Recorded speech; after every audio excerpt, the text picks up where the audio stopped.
Hello, ladies and gentlemen, and welcome back to the Fourth Age of Katalia. I'm your DM, GM, storyteller, whichever you'd like to call me, Forgotten Dreams, and I am joined by a lovely cast of people, starting with Seth. Or you choose me while I'm drinking. Hi. Yes. My name is Seth. This is definitely not whiskey, and I'll be playing cinnamon. Fantastic. Next up, we have Ava. Hey, I'm playing your friendly druid, Nasa, and hello, welcome back. All right, fantastic. Next up, we have Azzy. Hello, I'm Asira, and I'm playing Yasmin, or Yas, and she is a human wizard.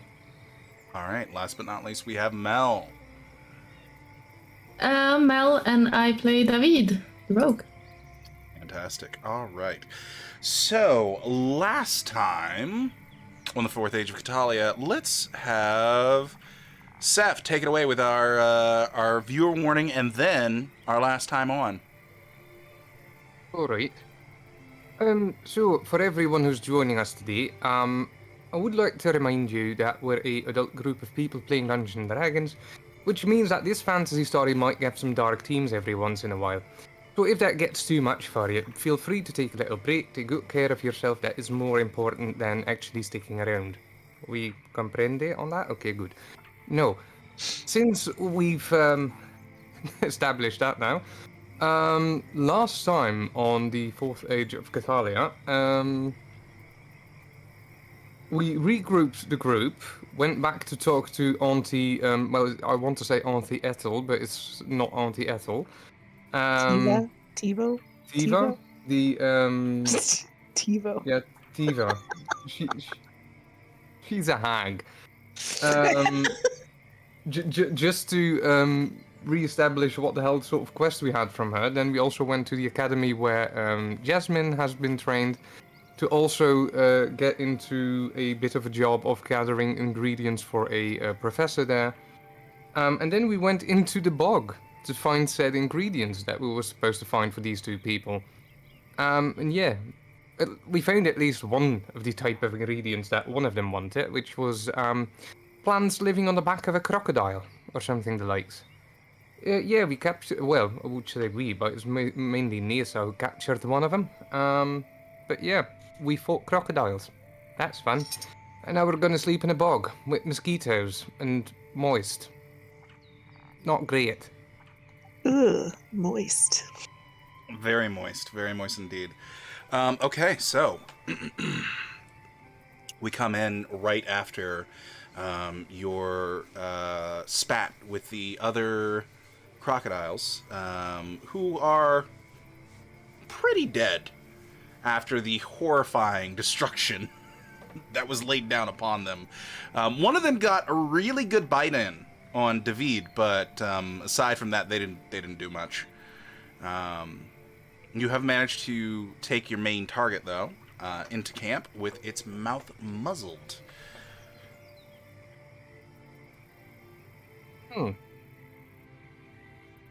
So who's gonna be on croc-sitting duty? Oh, I will 100% do this. And she's already like sitting next to the crocodile. She's been petting him, talking with him all nice like. Nisa is just very eager to help her crocodile friend, who's her friend for like the next 24 hours, which she will have to cast another spell. Go ahead and roll me animal handling with advantage.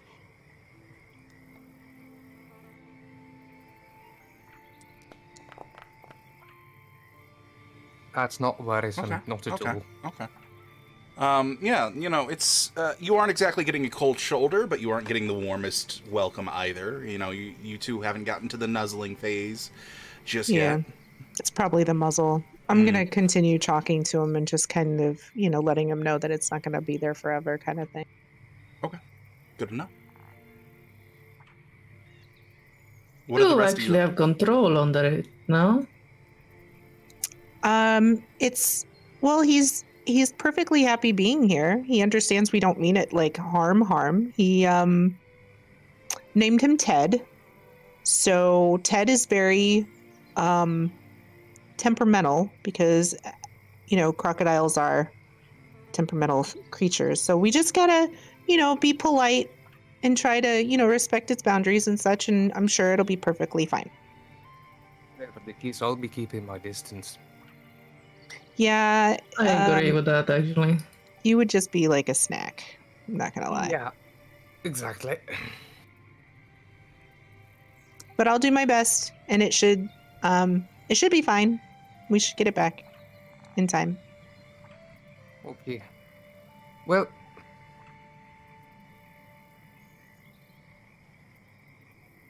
What were the other items that we needed, guys? I think Seth froze. He did. He definitely did. But he's back. hello? Did I freeze? Yes, you did, but you're that was back. not the intention. Yeah, I asked Jazz if this is the first ingredient that we needed and what else we still need. All right.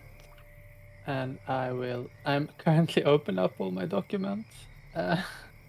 Going Because through I the book. forgot to open them up, my notes.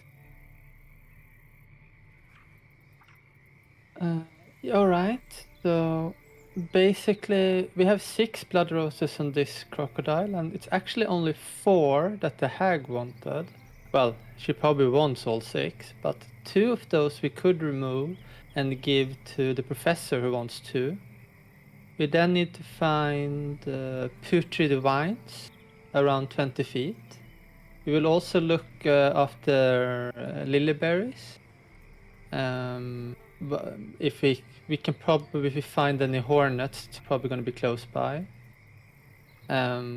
Otherwise, like small animals, like squirrel. Well, I don't think you find so many squirrels here, but frogs and toads. And also 2 stick buds. And then we have a strange question: if you find anything that is undead, Right. then we can take nervous system and like nerve system or the brain. All of that seems rather complicated. Nasa would kind of scrunch up her nose at the undead part. Mm. Yeah, she doesn't look super happy when she says that either, but she doesn't look like appalled. She also scrunches a little her nose, I guess. Are you sure that Auntie Tiva just wanted the 4 roses and the crocodile? Yeah, that's all. Okay.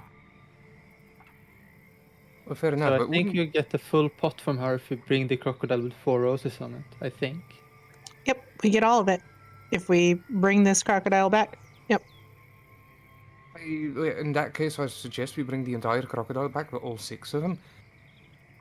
Like, if we remove one, it might actually hurt it. I don't know. Oh yeah, I don't want to remove any.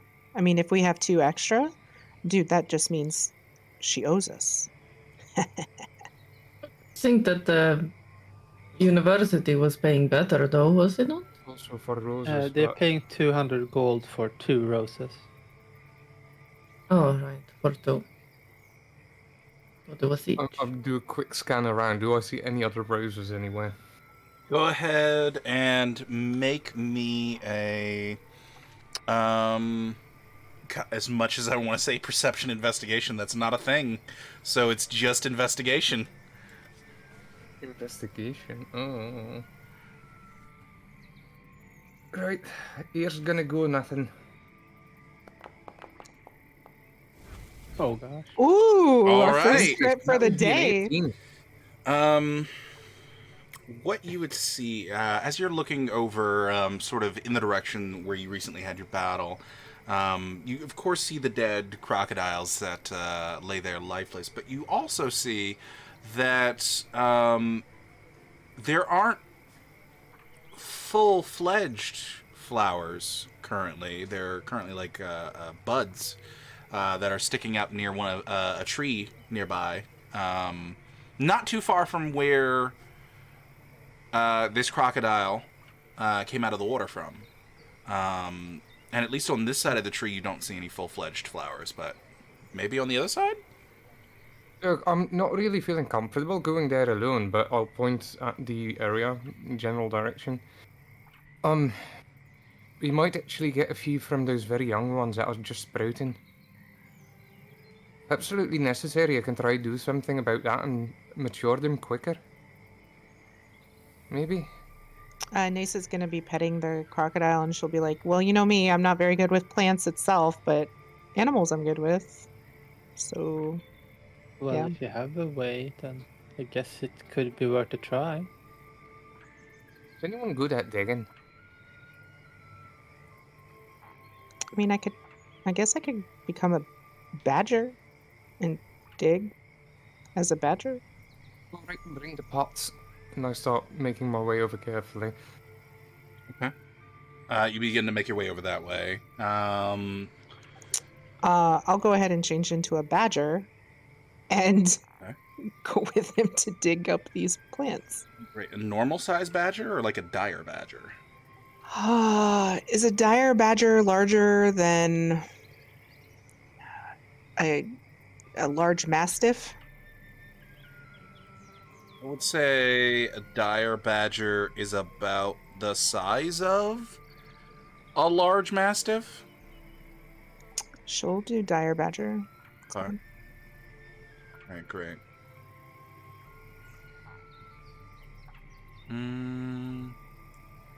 All right. So you go ahead and transform yourself into a dire badger. Any particular special traits about your dire badger, or is it just straight up just plain Jane? It's plain Jane, All right, but fantastic. it's got advantage for like digging kind of stuff. Oh yeah. Also, you have the rage ability. Ooh. Rage dig. Rage You dig. could rage dig. Yes, that is totally a thing.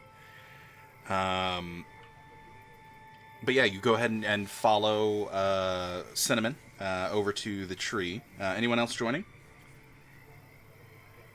How far away are they?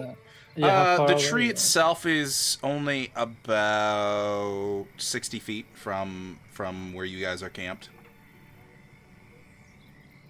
Nah, I'll then we probably will stay follow. back. I'll probably Okay. follow to go look to Gotcha. see what they're doing. All right. You guys make your way towards the tree. You do see very quickly. Yeah, there are plenty of small budding flowers that are. There's a cluster of about 8 of them, sort of at the base of this tree. And looking around, starting to go around the tree, you can see on the other side there is actually one full-grown one, and it is larger than the ones that are on the back of your crocodile. It's probably about the size of. Oh boy, it's gonna. Yeah, this is roughly about the size of it. Let's dig that one up. That one looks matured. Nasa will sniff around the ground and Mhm. she'll start digging out the plant. Okay, as Nasa gets close to it, you would notice that when she gets about 5 feet from it, there are these tiny little tendrils that start coming out of the center of the plant and just start wiggling around back and forth. There's about 10 of them in total. Cautious badger noises occur. Oh, that doesn't look normal. Jazz! Did that teacher of you tell you anything about tendrils on these flowers? Or is that not normal? Can I? Well, do I know? Can I look something up? I don't know. I was trying Well, to think about flowers. You rolled really I'm well doing when you thought about these flowers earlier. So going off of that, yeah, no, those are essentially its sensory organs. One could say it allows it to detect shifts in the air and detect smells to a certain extent, and to know what to bite and what not to bite. Yeah, I tell that. It's about finding out like what it should try to eat and not. Sensory organs. Right, I'm gonna stay away from those if you don't mind. The badger gives Cinnamon like this look of like you what? Well, she can't talk. Questioning badger noises. Could you give us a demonstration? Oh, I hate you. I hate you so much. That wasn't the demonstration. Yeah, those were more like I hate you badger noises rather than questioning ones. There you go. Okay, great. Cinnamon will try and fly closer to the budding ones, see if any of those react weird to his presence. They do not react. No. They haven't opened whatsoever. So yeah. She is gonna go towards the budding ones instead of the one that has the tendrils because that one. All right. I mean, you're too large to be eaten by one of those, she says to the badger. Like, it could grab me. I don't like the Is idea all of she that. does. She just sniffs like at that statement, and she just goes to the ones that don't have them. Yeah, fair enough. All right, go ahead and dear badger, make me a dexterity check where it's d20 plus 3 essentially for extracting one of these flowers. Or two of them. One at a time.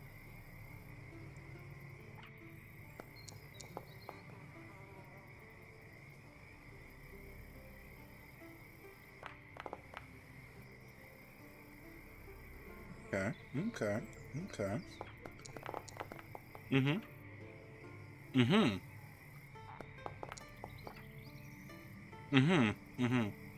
So on the first one, it's like an excellent job of getting one of the flowers, getting its entire root system, getting enough dirt so that it can support it in the pot. And then it just gets progressively worse as you completely destroy 3 of the flowers.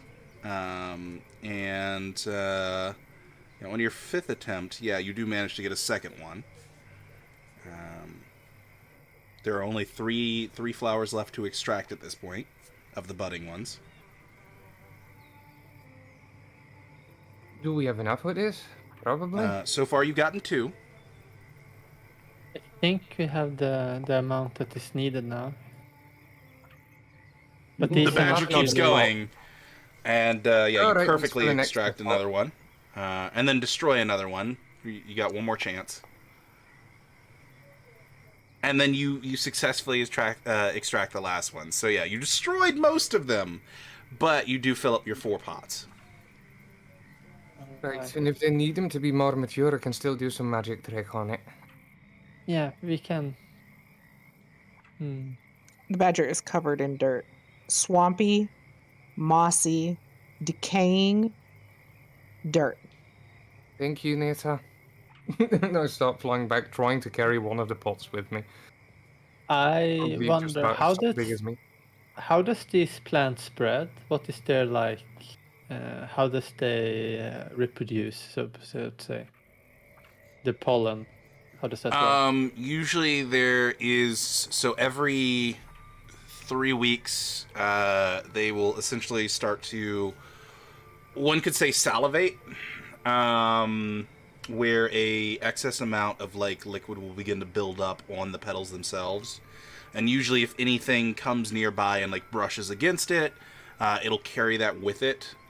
And within the substance that it excretes are these very, very, very, very tiny little spores that when they interact with the ground again, over a period of about a week and a half, begin to grow a new bud.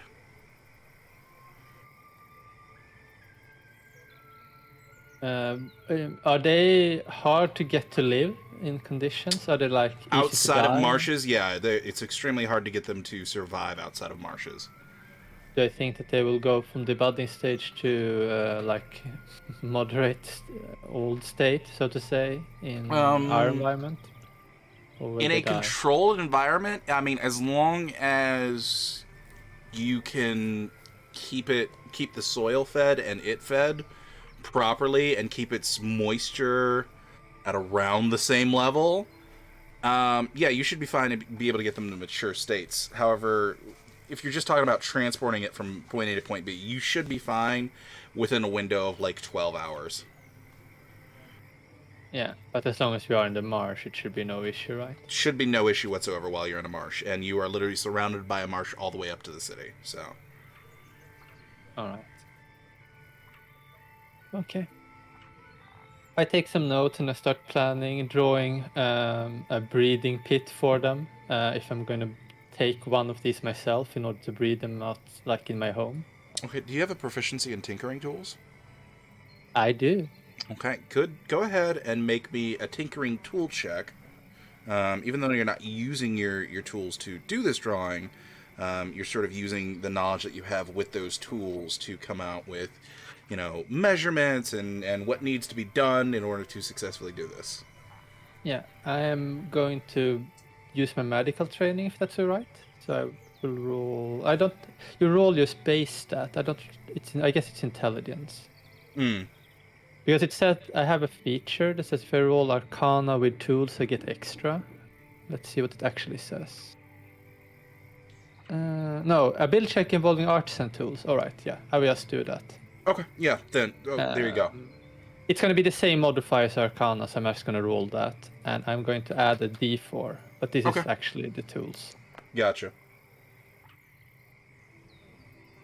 All right, 18. It is a pretty good drawing. There are things that you see already in the drawing where it's like maybe that could use a little tweaking here and maybe this could use a little tweaking there. But for what you have drawn, pretty decent set of plans. Yeah. All right.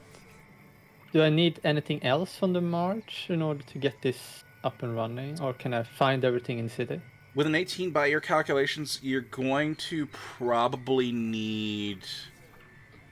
no, everything you could probably get in the city. When it comes to nutritional needs for the plants, you could probably go with mealworms, which you can get in mass at like the fishing markets over by the harbor. So, All right. Cool. And then I guess I would come, well, I will be next near to camp, but after a while I will say, we can probably save one of the small ones, and I will see if I can start breeding them to get more. It seems to be a need of these plants to sell in town, so maybe it can be good income. Would be interesting, I guess, if you're not afraid of them. I look at the ones on the crocodile. No. Well, I will need to separate it, so Make sparks don't go close to it. But I Cinnamon, think... make me an insight check. Sorry, go ahead. Insight. Yeah, just make sure the sparks doesn't go too close, then it should be fine. 25. 25. For a second, you could swear that the plants were definitely looking at you, but it's just in your head. I really don't like these things. They have way too many teeth and they're almost as big as I am. I don't even want to know what one of these looks like when it opens up completely. Do I think that he is of a size that they could eat him? Yes, he is 12 inches, correct? 50-ish centimeters, so... Let me see. Yeah, and that is 20 inches. 19 inches. 18 to 19 inches. It's a little. That would be quite a large meal that would take like definitely a couple of days to consume. But yeah, no, that's totally within eating range. They're big enough to be scary. Yeah, I mean, they would have a hard time eating you, but they could, so I would stay away. Exactly. Like, I don't like these. Too toothy. So, would you mind keeping them out of the tent when we set up camp? Like... The badger just kind of listens to you guys interact, and then she goes and plops down next to the crocodile. Mm-hmm. Try not to get eaten. I know it's muzzled and all that, but... Ugh. Anyway, I go into the tent and start stringing up my hammock. Speaking of our lovely crocodile friend, did you tie him up to a post or anything like that, or is he just... Yeah. No, Okay. he's tied up to the tree. Remember? And took him Okay, back. Tied him great, to a tree. fantastic. All right, so what you will have noticed when you return back to camp is he is essentially dug himself down a little bit, but he's still in the same place.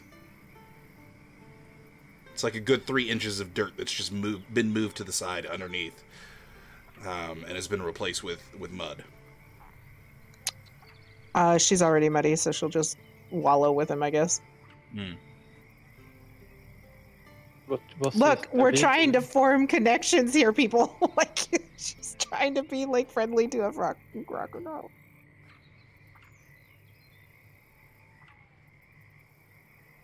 Meanwhile, what are the rest of you up to? Putting up the I'm gonna tent, I guess guess. that we sleep till morning, yes? Or are we planning on something else for the night? Because I don't How know long where until to find these night? other shits. Until night, it's fairly soon. Fairly soon. Probably in the next, less than an hour, before dark.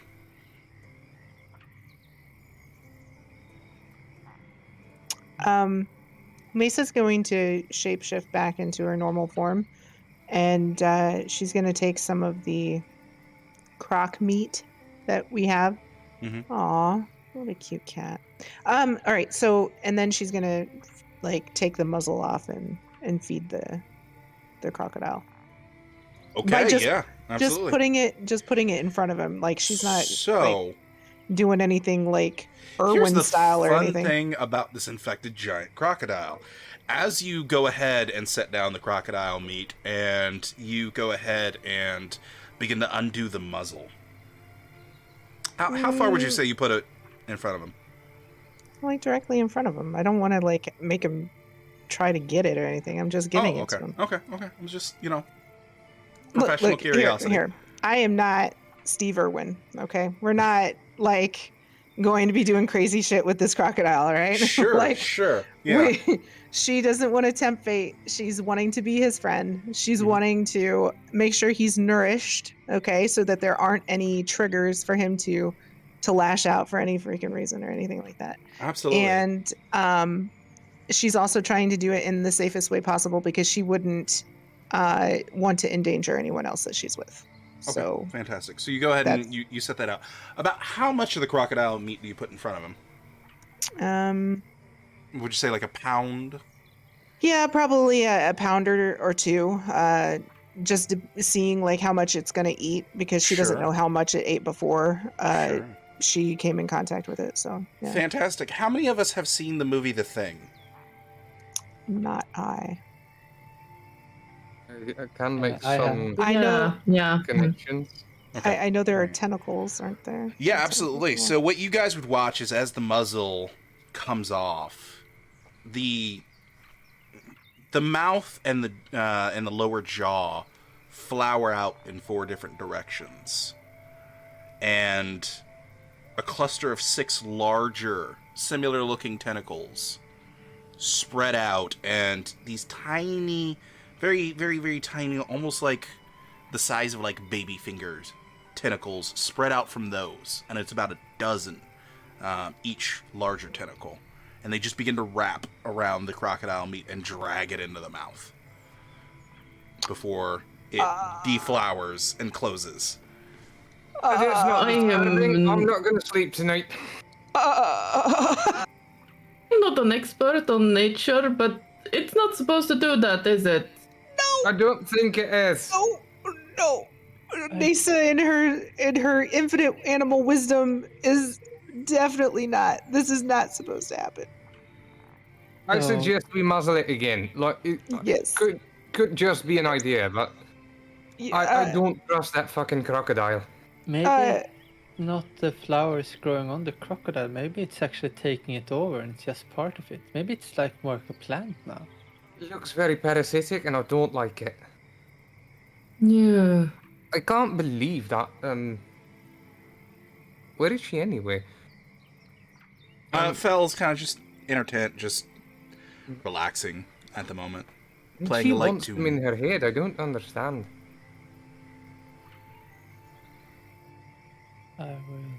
I will study the crocodile, not touching it, but I will take notes and find things that are different, like searching Sure. for anything that is not up to normal. Make me a medicine take check. Medicine check. Mm-hmm. I wanted investigation, but we can do medicine. Sorry, this is medical. Gonna get Natural okay then.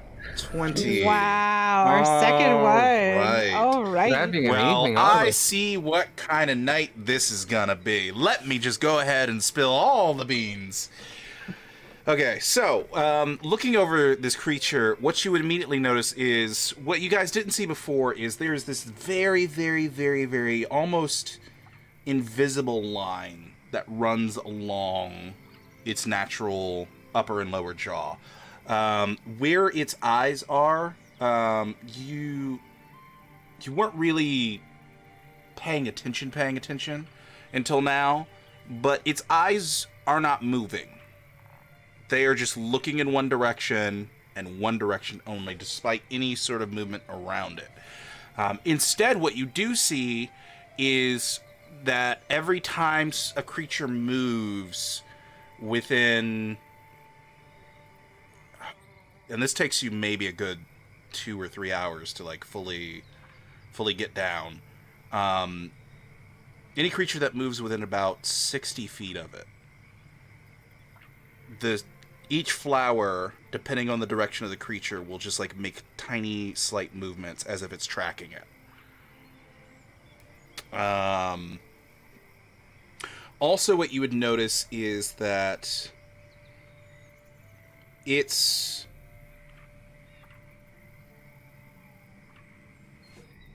under its soft underbelly, there are these very, very, very, very tiny little, almost like red thorns that you notice. And you come to realize those are actually roots that are like sticking through the softer skin underneath. I'm gonna have nightmares for weeks. Also, off to this bed. crocodile's not breathing. Do I think that even her animal friendship spells is even doing anything? Is it just this tame around things because it tries to fool them to be close? Make me an insight check.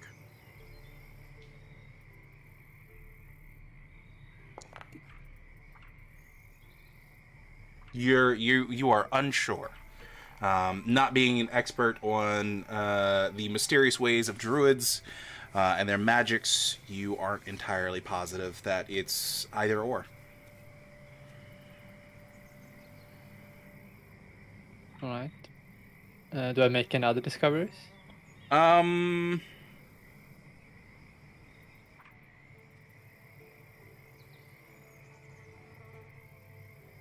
No. Right. Then I would go up to Nysa after this 2-3 hours. Well, I have found out some things about the crocodile. Yeah, me too. And she's finishing up putting the muzzle back on the crocodile as Yaz is coming up to her. Yeah, it's probably good to always keep it muzzled. The crocodile is actually dead. What? What? Look, if you look at his eyes, it's not actually moving.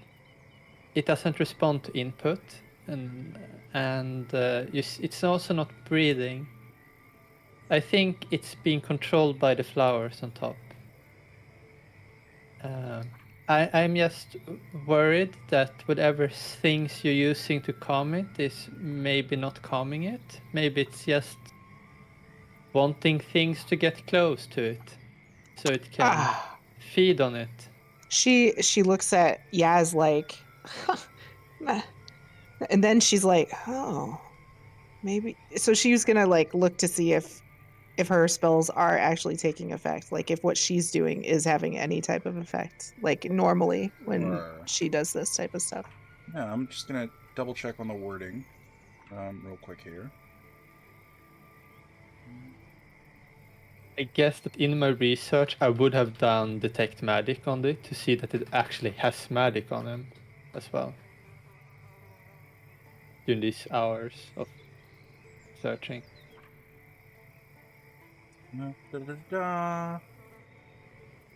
Choose a beast that you can see within range. Yeah, okay. Alright, great, fantastic. So yeah, you would realize as Jasmine says these things, yeah, no, this creature's just being real chill. But if what she's saying is true, it is not classified as a beast. And you know that spell only works as on beasts. I will see if it becomes violent when I cast this. I'm gonna detect magic on it, and I'm gonna spend 10 minutes to ritual cast detect magic on it. Okay.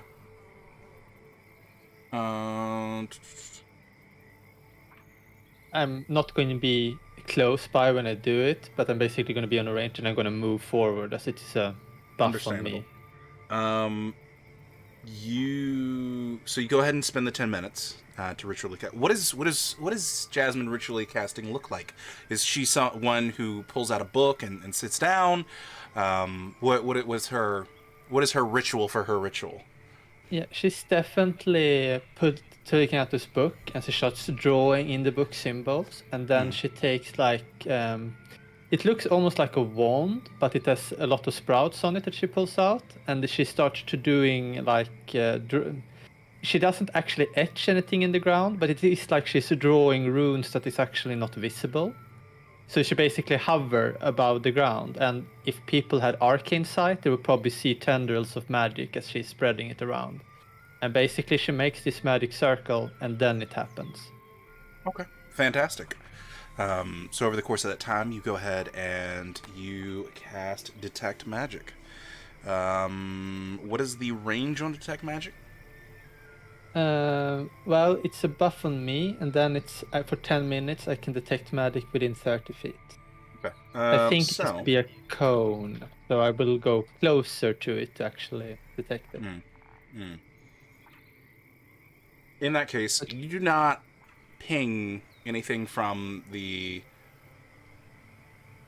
whatever you would classify this thing as. However, you do pick up a faint, very, very faint residual magic on the ruins of the hut.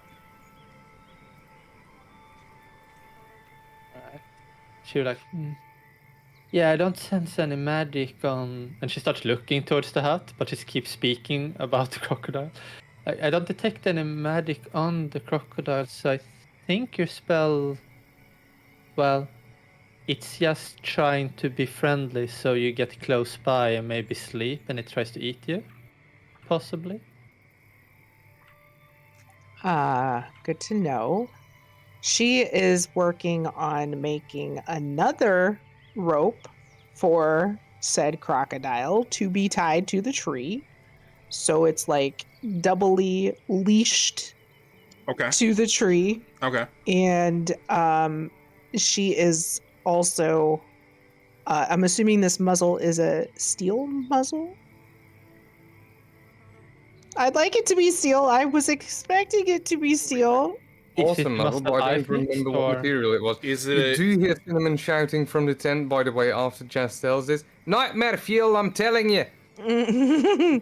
If it is the muzzle Yasmin fixed before this, it is not steel. What is it?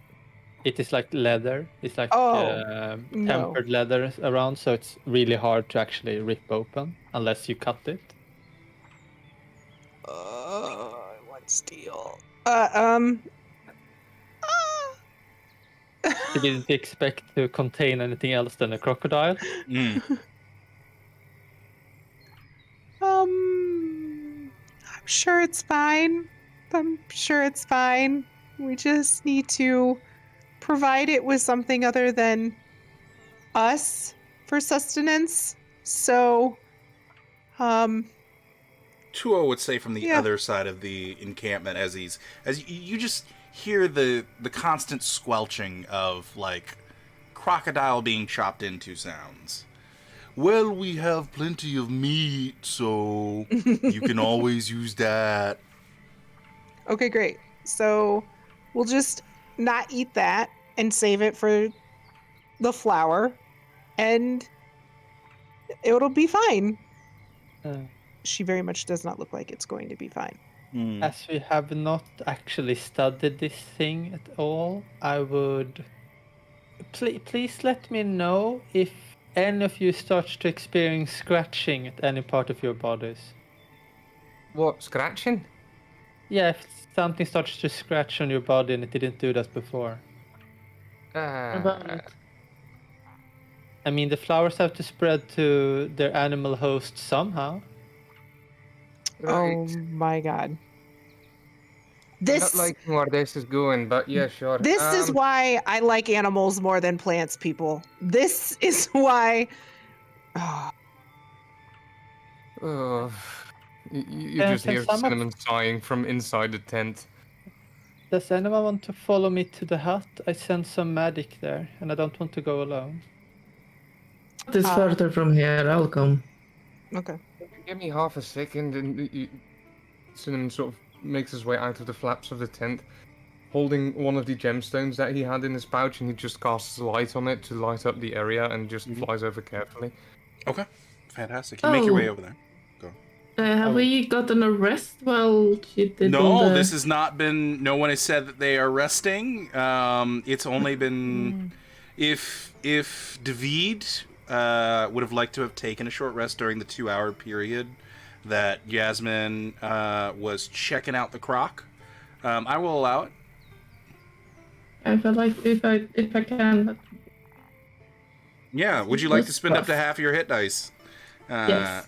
Okay, fantastic. Roll me those beautiful hit dice, you fucked up person. Because you I'm have a little been bit better absolutely after that destroyed. healing. Yeah. That's right. That's right. I healed her. Yep. Yep. Yeah. Yep. This is true, but We're still. fine. When you go from all your health to 1 health in 1 hit, lasting damage.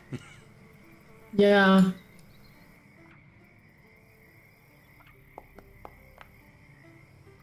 Okay. You heal 9 points so far. Okay. Oh.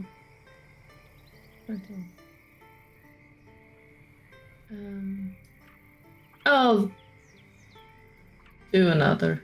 Okay. All right. Fantastic. Another 3.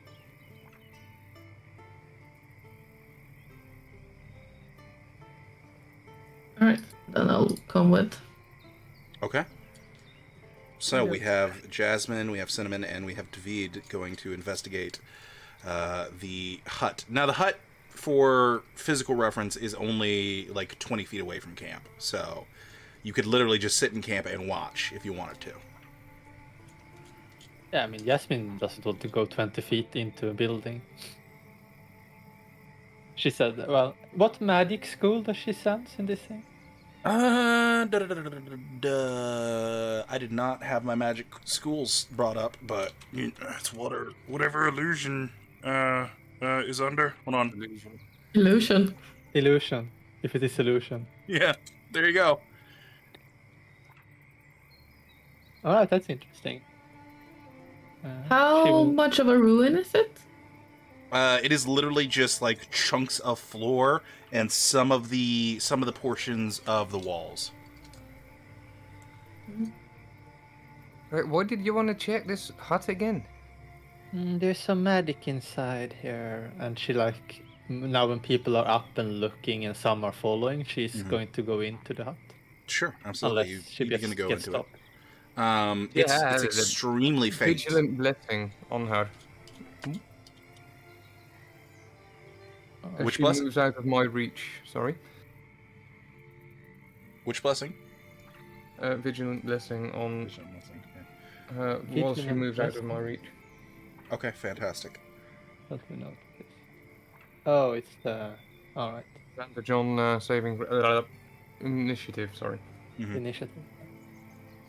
I hope I don't fight here, but we will see. Yeah, but, The house I also don't wants cast to eat you. Alright. So yeah, you make your way within the hut. There's not much to look around. Well, the only detail that I didn't mention was there is a couple of the foundation stones of where a fireplace would be that are still left over, but it's clearly been grown over, and there's no wood that is still visible there. And if any of you like bump into or touch any of the wood whatsoever that is there, it's like a mushy pulp that just putting a little pressure in makes your finger like slide straight into it. Cinnamon's just shining light around, Hmm. make everything more visible. The eye will be a light bluish hue, more than likely.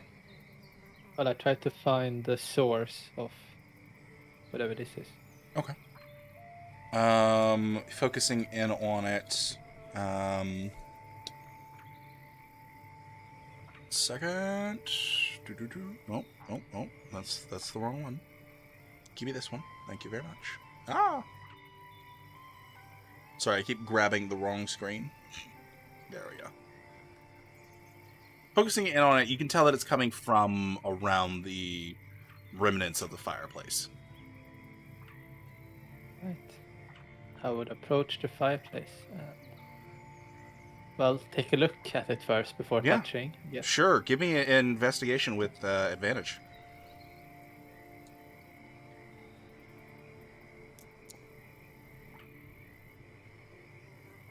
Okay, 14.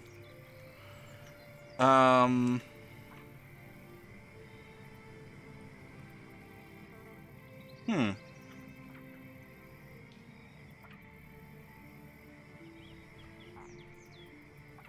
Okay. So, as you are looking around, you notice that there is, like, what appears to be a ball bearing. And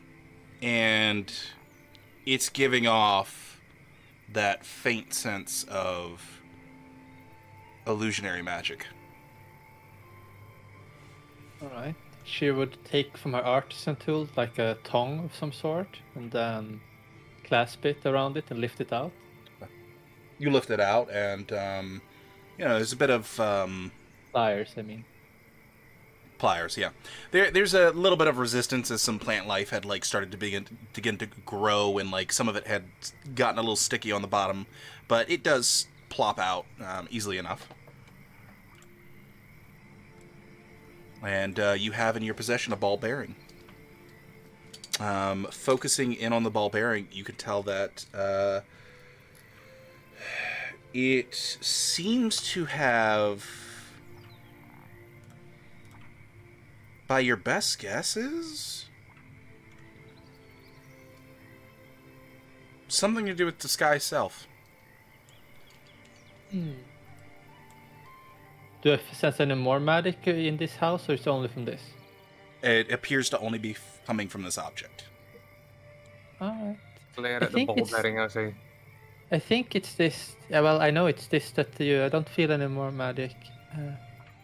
I can identify it at camp. Right. Thank you You're for- sure it's not a monster, right? Because those plants are... No, this seems unrelated. Unless. No, it's unrelated. And then she starts moving back. Right. So we will kind of look at Cinnamon and just say, unless what? And then follow after her. I don't know. It might be a mimic pretending to be a ball bearing. I don't know. They're really scary. mimic. And if it bites your finger, please tell us. Are mimics like commonly known? There have been like mimics are sort of like a thing that are in like adventure books about like, and then we ran into a mimic, and it's always like either a door or a chest, and there's like this one really famous escapade in a really cheesy novel series about a guy who's having like escapades on a bed, and suddenly the bed bites his date for the night and consumes her, and he like freaks out. But that's about all the knowledge you really have on mimics. No one's like ever come out and been like, this was a mimic, and yeah, none of that. Quite clearly, the only information that Cinnamon has on him is probably from those books. Mm. David will just say, Sure, and if Goldilocks shows up, I'll stick with her. Wait, you know Goldilocks? No, Ah, oh. Well, it's unfortunate, I guess. Oh well. And Cinnamon just sort of slams his shoulders and flies back to camp. Okay. You don't have to go far. I'm gonna scoot my way back into the big tent, get back to my hammock, and just sit in my hammock. Just a head sticking out every once in a bit, looking around. Okay. It's about at this point that you would see that all of the flowers begin to give off like this bioluminescence, this faint blue bioluminescence.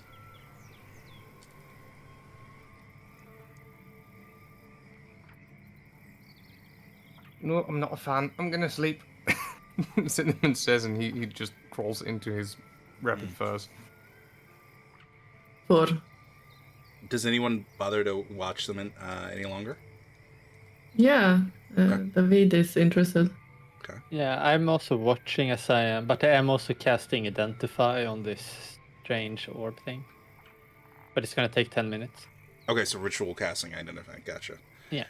Over the course of that 10 minutes, anyone who bothers to pay attention would notice that at first it starts with the petals, with the bioluminescence, and then it just slowly spreads down into the stems, and then as it disappears into the back of the crocodile, you would notice that these tiny little peaks of blue begin to come out of portions of the back of the crocodile, as you can see that the roots themselves also begin to slowly give off this bioluminescence.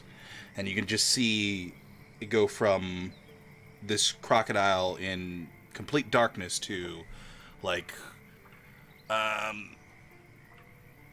having almost this wave of roots just lightly pulsating and moving with a bluish hue over the next 10 minutes. And it gives off a radius of about 10 feet of dim light. I know that should probably be bothering me, but it's strangely beautiful. Does the small plants you have in pots do anything? They do not know.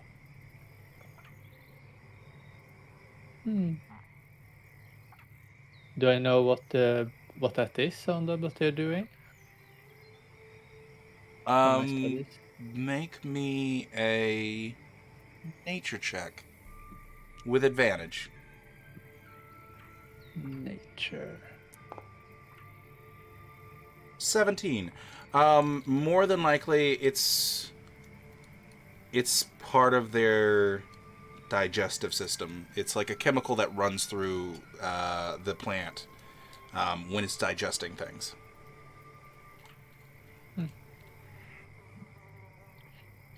Well, it is digesting the food it ate during the day, and this is a byproduct. It's probably a sign that it's healthy. Whatever this is. Whatever we should call this parasitic bonding.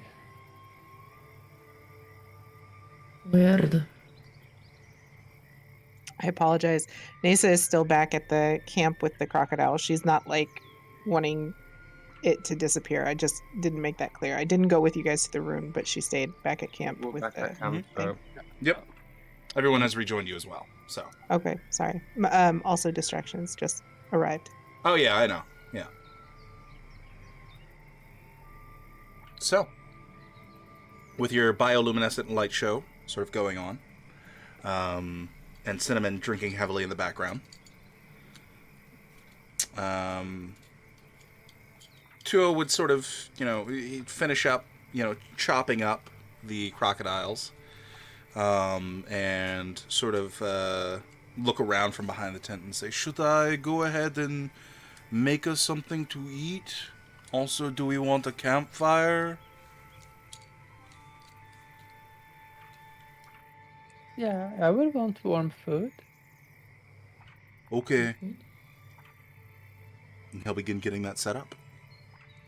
She looks over a little to her group, like she doesn't really know if it's a good answer or not she gave. But she doesn't say anything. She looks down to her books again and continue with her identify. Your identify would go ahead and go off, and what you have is it is a ball bearing of disguise self. Once per day, anyone who is attuned to the ball bearing can cast disguise self on themselves. We made actually a good find. This is probably worth something, kind of lot. It's an item that allows you to change how you look for a limited amount of time per day. Sounds useful. Yeah. And it will include everything, like your clothing and armor and weapons and things. So you can Does it look make like you look bigger? No. Yeah, you basically have to be the same size. So you can't pretend to be a human cinnamon. Yeah, coming from the tent.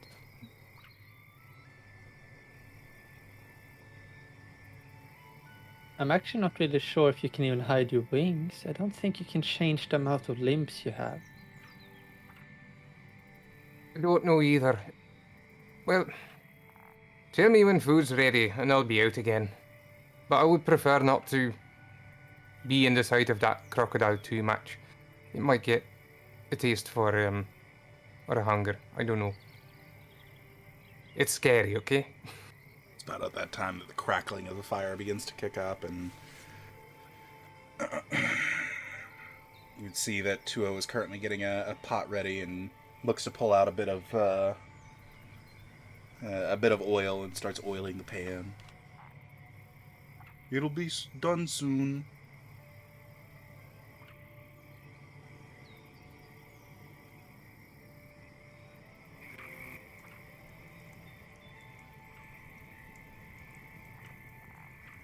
So, anything that you guys would like to get done? All right, fantastic. Any conversations whatsoever? Someone's just gonna eat and sleep. Fantastic. The next couple of hours go by, unless David has something. No, I'll have to bed as well. Okay. Next couple of hours go by. You guys get yourselves something to eat. If you decide to drink, that's up to you. And you can easily, well, maybe not easily. After all, you do have a nightmare creature sitting next to you. Make your way to sleep. Is there going to be any watches that are set up? I think Yes. so. Jasmine Gonna wouldn't be say tough. anything. She would go into her tent and go to sleep unless someone stops her. Sure. Who are keeping an eye on that thing? I'll do it. It's fine. Are you gonna be awake the whole night? No, I thought we were gonna do shifts and stuff. I mean, it's just part of the shift, right?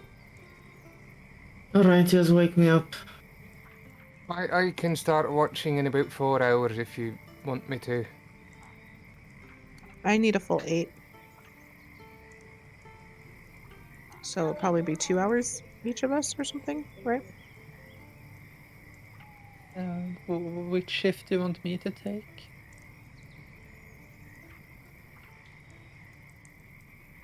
I'll do the first one, and then I'll cook and get you Yaz, and then by then Cinnamon should be ready, and he can take over then, and then David will go last. How about that?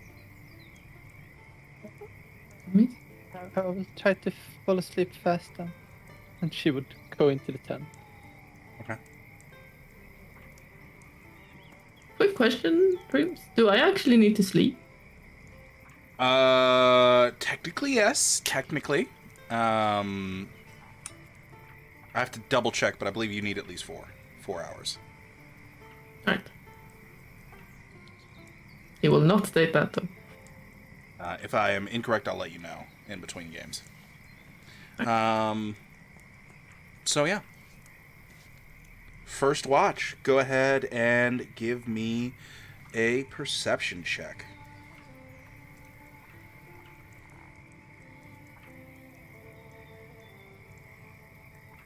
Who was the first watch? I could have swore it was Nasa, but you know. Yeah, I'm first watch. Yeah. Perception check, please. Sorry. Ah.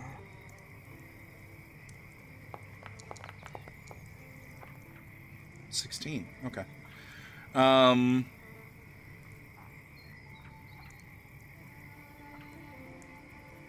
There are some odd sounds that play out in this portion of the marsh just over the course of the night. You think for a moment that you hear the sound of a woman screaming, and as you look in the direction of those sounds, you just see that there's like a frog sitting on the base of a tree, and every time it goes to make noise, it sounds like a woman like screaming in the distance. Jesus Christ. Or Jeez Pete. Hell. Yeah. You also get constantly bombarded by mosquitoes. And towards the end of your watch, there's like the distant sound of cicadas beginning to wake up.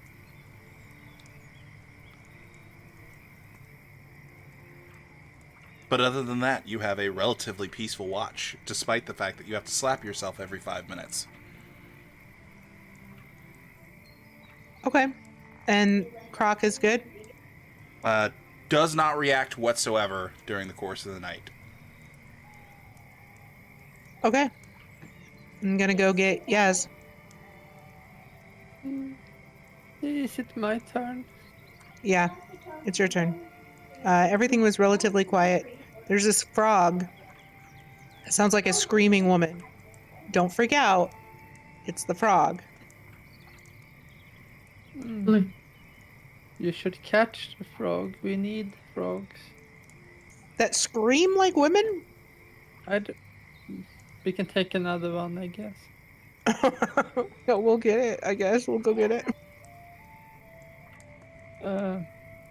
It looks really tired, like she's not used to this at all, and it's in fact the first time she's ever taking a watch like this. Mm-hmm. But Are you gonna be okay? Like, I think so. And can one of your tools or whatever help you too? Yeah, they don't really have a response system like that. But I have sparks. As she takes out the cat from her robes. Oh. She was not. She was his. The cat's actually sleeping next to her when she was in the tent. So she's like, we will keep. So this was your cat. Oh, that's awesome. And so she like super automatically the cat animal, like she's just like, oh, kitty cat. Yeah, this is Sparks. She is very special, and she pets her a little. She's very fluffy kitty. She pets it. Yeah, I did it. Yeah, it purrs. She likes you. Oh, thanks. I'm gonna go ahead and get my sleep, but like I said, frog, mosquitoes are bad too, so just beware. I have some oil against mosquitoes. I will try to keep safe. As she puts on her robe and pulls up her hood over it, basically trying to get as little surface area as possible for her skin, I guess. Sure, absolutely. And she would go out and like sit on something, and then, well, basically try to keep awake by communicate with Sparks. But Sure. I guess both she and Sparks is very tired. All right, DM's next weird question. Have you ever been out at like 2 a.m. and you've seen like a light in a parking lot and it just has this swarm of a million tiny little gnats buzzing around it? Yeah, so that's like immediately what your face walks into as you come out of the tent. Just She- tiny little bumps that just like tap on you every couple of seconds the moment that you step out. All right. She does a cantrip mage hand to be in front of her face and constantly waving back and forth. Okay, gotcha. Okay. It helps. And- It definitely helps. Windscreen wipers, but then mage hand. Yes. I mean, so that's what you do when you're a mage, right? You do strange solutions to simple problems. Absolutely. Mage Hand is early access windshield wipers, you know. Yeah. Okay. And then she sits down and I guess keep a watch with her familiar. Sure, go ahead and you can choose to either roll an advantage or give me 2 separate rolls for perception. I will do 2 separate rolls. So this is Yasmin and this is a familiar. Hey, fantastic. The screaming frog has returned. However, this time there's a course of them. There's 3 of them, and they're hanging out at a tree that's like a good 80 feet away at this point. And it's just like every once in a while, it's like one will make its noise, and then another will wait for like 5 seconds to make its noise, and then the last one will wait like a full-on minute before it'll make a noise. So you just get like this song-like, constant repeating series of screams. All right. And there are a lot of the frogs? they're about the size of a dog's paw. Right, they're fairly small. And also you would hear at least like a good 30 cicadas off in the distance, spread throughout the marsh. So yeah. Yeah. Well, the frogs is maybe easy to find during daylight anyway because she has no dark vision or anything. She just sits there. She's probably trying to keep awake. See if she Absolutely. survives the watch. Make me a Constitution saving throw. That was what I was afraid of.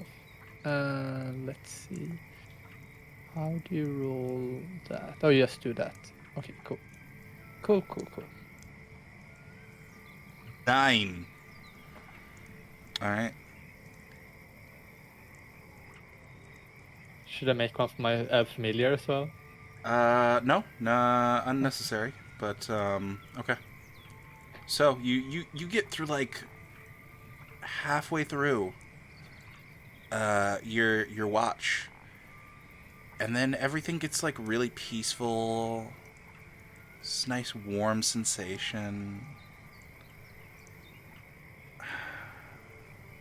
Yeah. And I would like Cinnamon and David to make for me Constitution checks. Constitution check or saving throw? Just check. Just a check. Gonna be the same, but still. David, actually make it an advantage. So roll me one more time, David.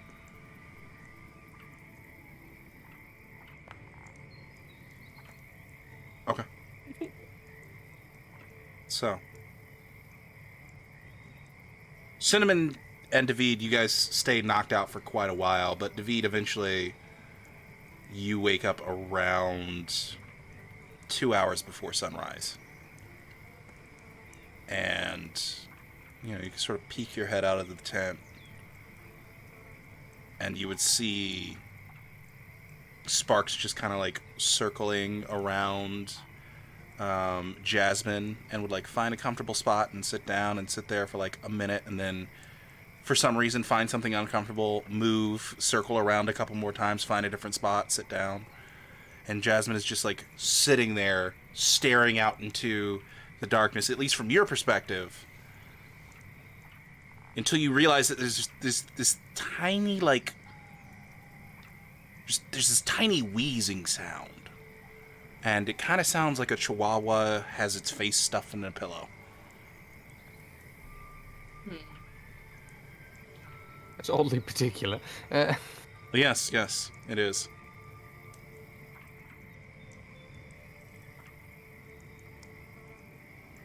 All right.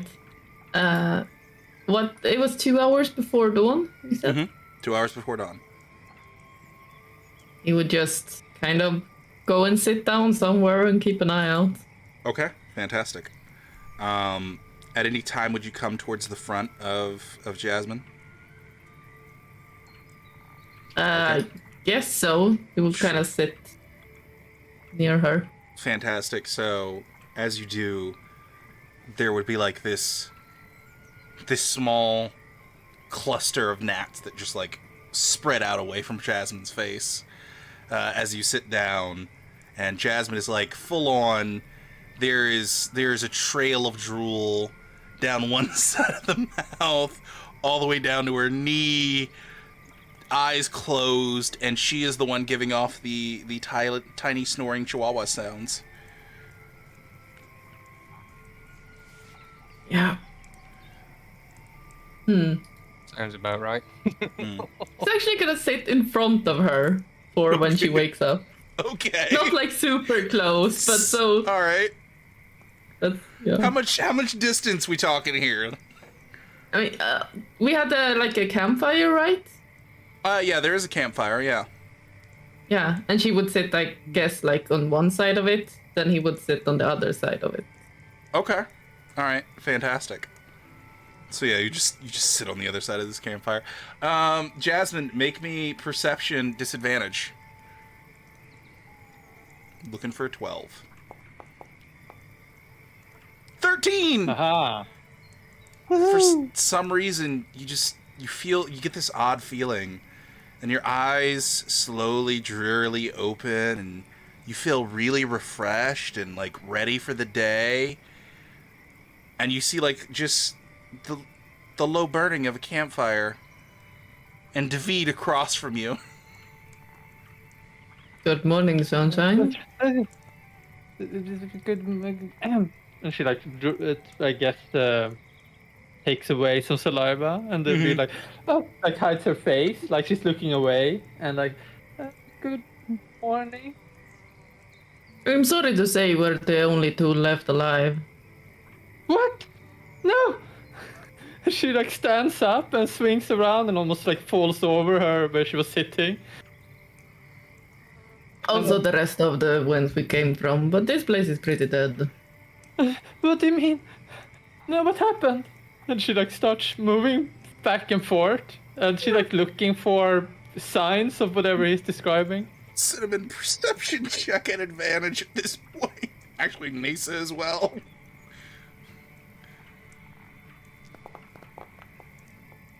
Okay, Cinnamon, you are roused to the sounds of panic. Did I oversleep?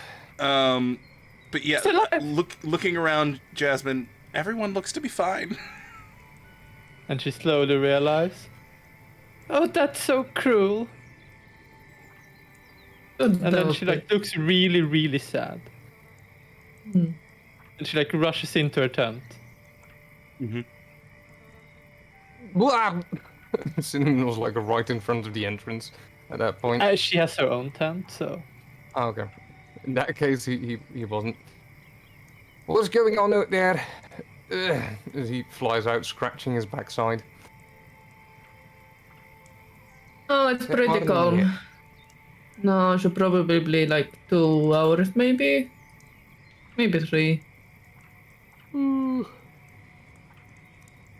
I still don't get Actually, where who she the really fuck sleeps. do I know? I do, I guess. Hmm? And Cinnamon also usually only needs 4 hours of meditation rather than actual sleep, but I like the idea of him actually sleeping because it feels more slouchy and slothful.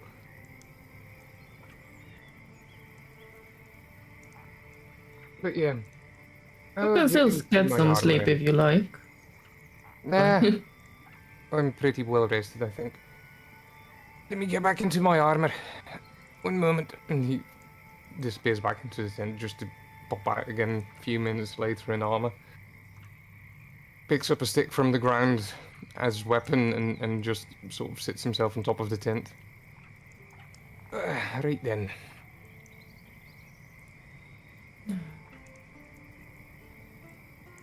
Do I need more sleep? You are refreshed. You're ready to go for the next day. Yeah, you're good. I will sit in my tent and sulk at least and prepare my spells. Mm-hmm. And I will actually also do exchange a cantrip. Ooh. All right. Interesting. Interesting. Because we don't know what we're gonna meet today.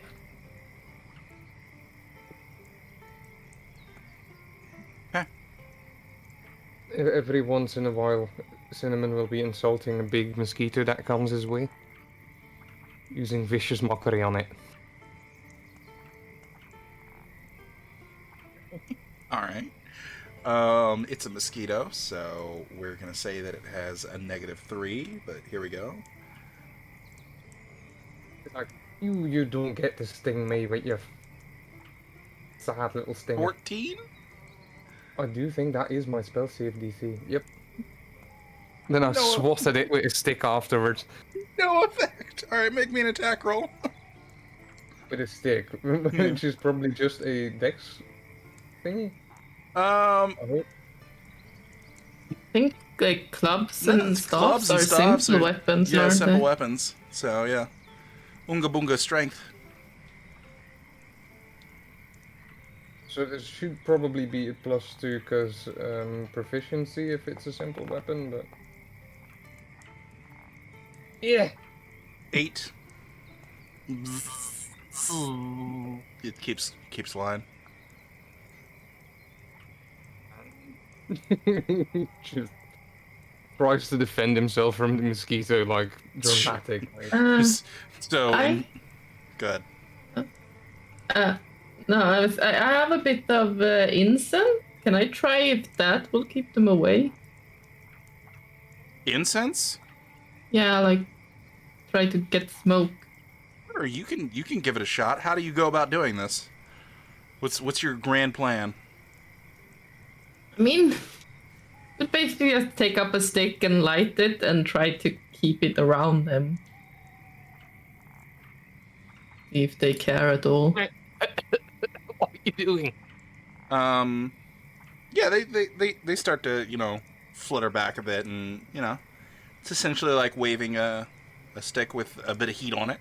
Some of them actually seem to, like, get a little too curious, and one of them, like, taps the lit portion of the incense, and you watch as its wing, like, lightly catches on fire. It just starts fluttering to the ground. And stay away, you bastard! And David, as you're watching it flutter to the ground, you feel this little tap on your shoulder. Right. I'll look. Okay, you don't see anything there.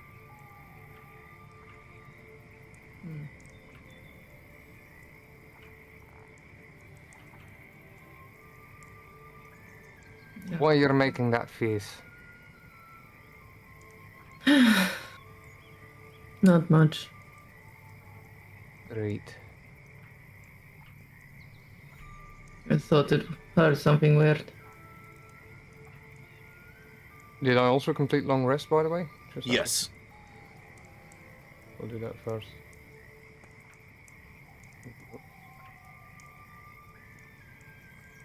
Ah.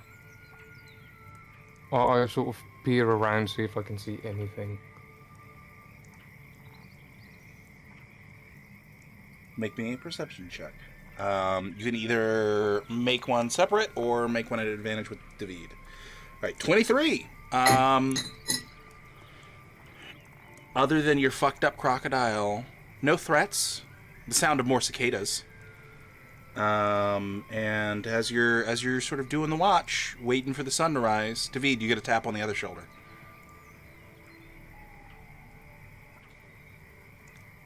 Trying to look around Do again. nothing. No, you make me a perception check.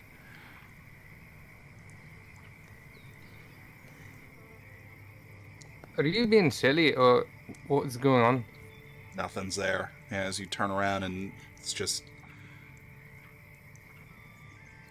a bit of moss on a tree behind you, but that's about it. Please be at the ready to defend me, because last time I did this, I got slapped so hard that I fell to the ground. While you're turned Are you around, doing- looking behind you, you feel another tap on your other shoulder.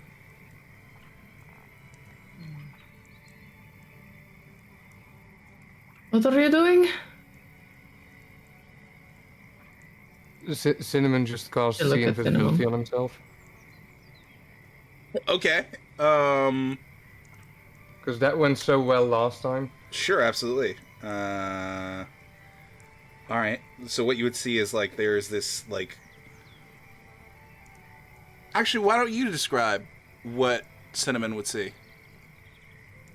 All right. Well, basically, looks like the basic form of a humanoid, but it has no face. Instead, it has like arcane runes on it. It's standing a couple of steps behind David, and it's just standing there, like almost like a Slenderman figure, almost. Cinnamon just starts screaming, "Has no face!" You pulled a Cyber Mama and blew out your mic for a second there. Okay. Oops. And when you shout that, and then Yasmin will look out her tent. It's no problem. Don't worry. Don't worry. What do you mean, oh, probably it has no face? It looks like a creepy fucking dude, alright? She looks into her tent again, and I'm just gonna double check a thing. I'm pretty sure. Can see it? No, she actually wanted. Yeah, Cinnamon. It is just it's just a servant. It's magic. Oh wait, are you? Is it you doing something? You Oh, watch. she looks- You watch Cinnamon as it just goes over to David and taps on the other shoulder. Why is it tapping David on the shoulder? Because he's an asshole. And she goes into her tent again. What the hell is happening? There's a really creepy looking thing here. David would kind of take a step away from where he thinks it is. Okay. Nasa is going to make sure the crocodile is chill still. Insight check.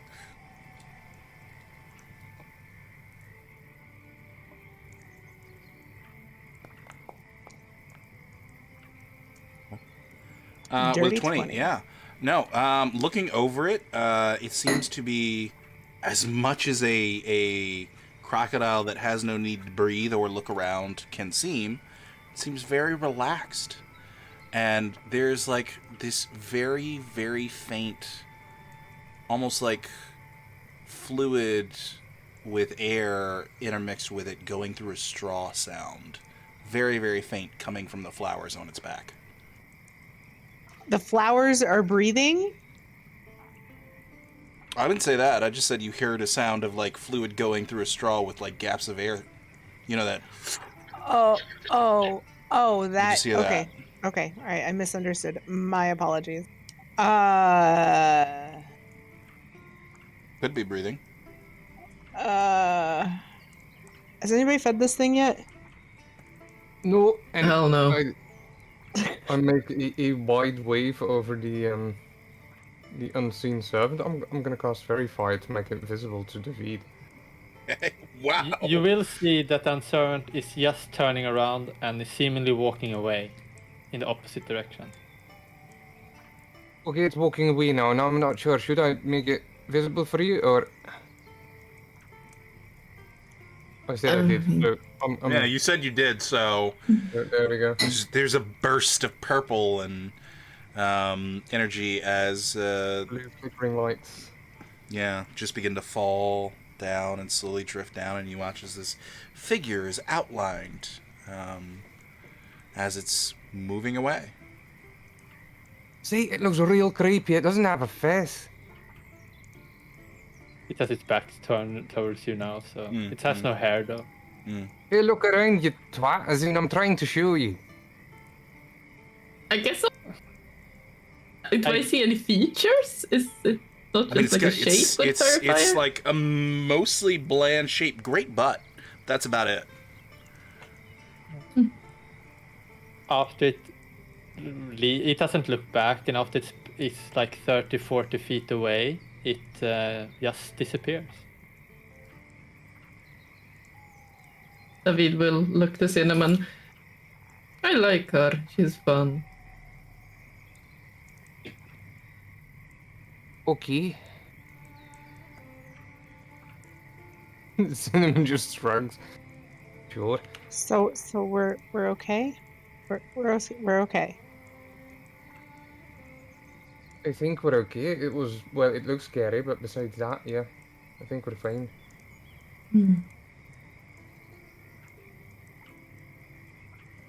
I'm gonna use this ability thing for that, so that I still have my spell slots, by the way. So yeah, that's a use. So, do we find more shit and go back to town? Because I really don't like it here. The mosquitoes are really aggressive and hard to kill. There would be this. Actually, perception check from everybody. Yasmin is not out of her tent yet, so I guess she doesn't get one. You do Or get is it Sound? Oh, okay. one. I guess Sparks also gets one then. So shit.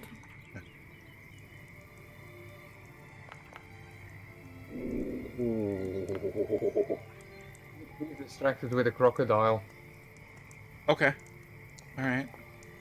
If it's smell based, Spark has advantage. Okay, then Sparks needs to roll again. Besides the incense in my nose. Well, okay. Nasus, Cinnamon, and Sparks would all notice like this extremely faint smell of like ammonia and sulfur for a few seconds before you watch one of the small puddles of water that one of the crocodiles was in the other day begins to give off like this bubbling noise, and then there would be a gout of flame that just goes for a few seconds out of it, and then it would settle back down. What is that? Right, I would actually like to get back to town now. Yasmin comes out for And more tent with a things book to and get? pencil and like, what did you see? What did you see? There was like this fire that came out of the water. Oh, that's what she meant with sulfur. All right. From which pond? That one. That one over there. Yasmin rushes over because she's interesting. Wanted to see why it did it. Okay, fantastic. So you rush over, and what you would immediately see is like now hovering over the water is just like this layer of steam and mist. There's also this very pungent smell of sulfur that begins to overtake you the closer and closer you get towards it. And almost like watching boiling water cool down, you begin to see the water beginning to settle. She takes a step back so she doesn't become totally overcome by that thing and holds her breath for a while as she takes notes and looks at the progression. Absolutely. You would also see these very faint, bioluminescent, blue, like almost sparks coming out of what looks like a little geyser at the very bottom of this puddle. The same kind that the plants had before? Mm-hmm. Cinnamon disappears behind a tree for a second. Interesting. It has the same light as the flower. I wonder if it's anything connected to this. As Yaz is investigating that, and she sees it doesn't look too terrible or too dangerous, Nasa is going to feed the crocodile again. What is your method of feeding? Is it the same? Yes. Okay. It didn't Fantastic. agitate the damn thing, and she wants to keep it fed. She might even offer like 2.5 pounds. Okay. You go ahead and put the food down, begin to slowly and cautiously unwrap the muzzle. Right as the leather sort of parts from the skin, it just sits there for like a good 15 seconds. And then violently you watch as it flowers open in all four directions. And tentacles shoot out at like... If you've ever seen, or if you like go to a batting cage and you see the machine spit out the balls towards you so that you can hit them, it's at like that speed that the tentacles shoot out and grab onto the bits of meat and just like vacuum pull it in. And there's like a as it comes back into the mouth. Dude, And she puts the mouth slowly deflowers and closes. Puts the muzzle back on. Puts the muzzle back on. Mm-hmm.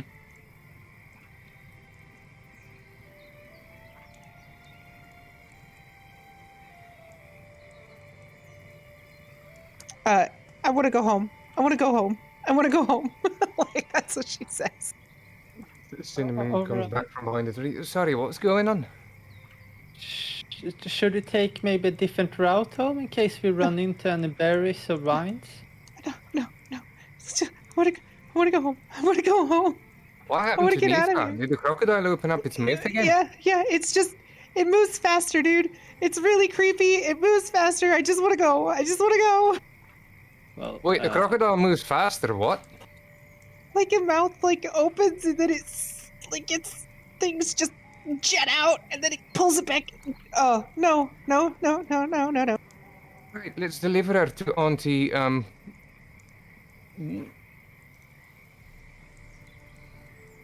Sorry. all right. She comes back from Okay. the pond. we should Should really deliver her to Auntie Diva then and just be rid of her, or of the crocodile, because I don't like the idea of that either. Let it be her problem. I don't want it. All right. Are I'm we just gonna supposed test to one walk that thing. into town? Are we supposed to walk that into town? We Presumably, probably yeah. need some form of have it outside and bring a wagon or something and put it in, as we probably want to contain it. Oh, staying with that creature alone. You guys would hear this light creaking, cracking, and snapping sound, and like this low, like fluidous sucking sound coming from underneath the crocodile. Can we move it? We need to move it. I think we need to move it. It What is maybe it is attaching should- itself to the ground more, so probably. Try to see if Maybe. it moves. Oh God. Oh, You don't even have no. to go over to it as it begins to like stand on its own. Okay. We should not be feeding it as much as we are. Maybe. No. I don't know. I don't know at this point. I'm going to test another thing, and she was gonna go and take up a pound of flesh with her mage hand, Mhm. and then she's gonna go over to the pond, and then she's gonna hold it over the pond with the mage hand. Okay. You hold it over the pond.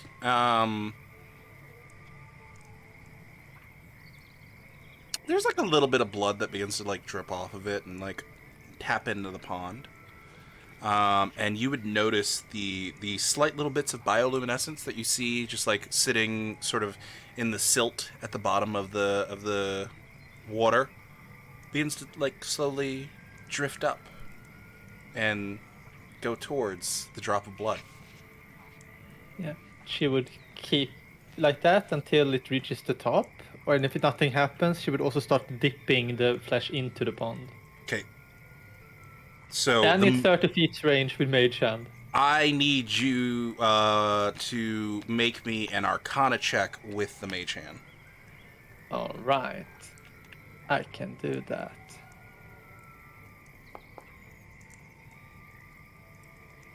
Okay, 14. So as soon as the meat like breaks the surface of the water, you watch as like a cluster of vines shoot through the small geyser and wrap around the meat and begin to like pull the meat and the mage hand down, but you just like let go at the right time, and still hovers there above the water.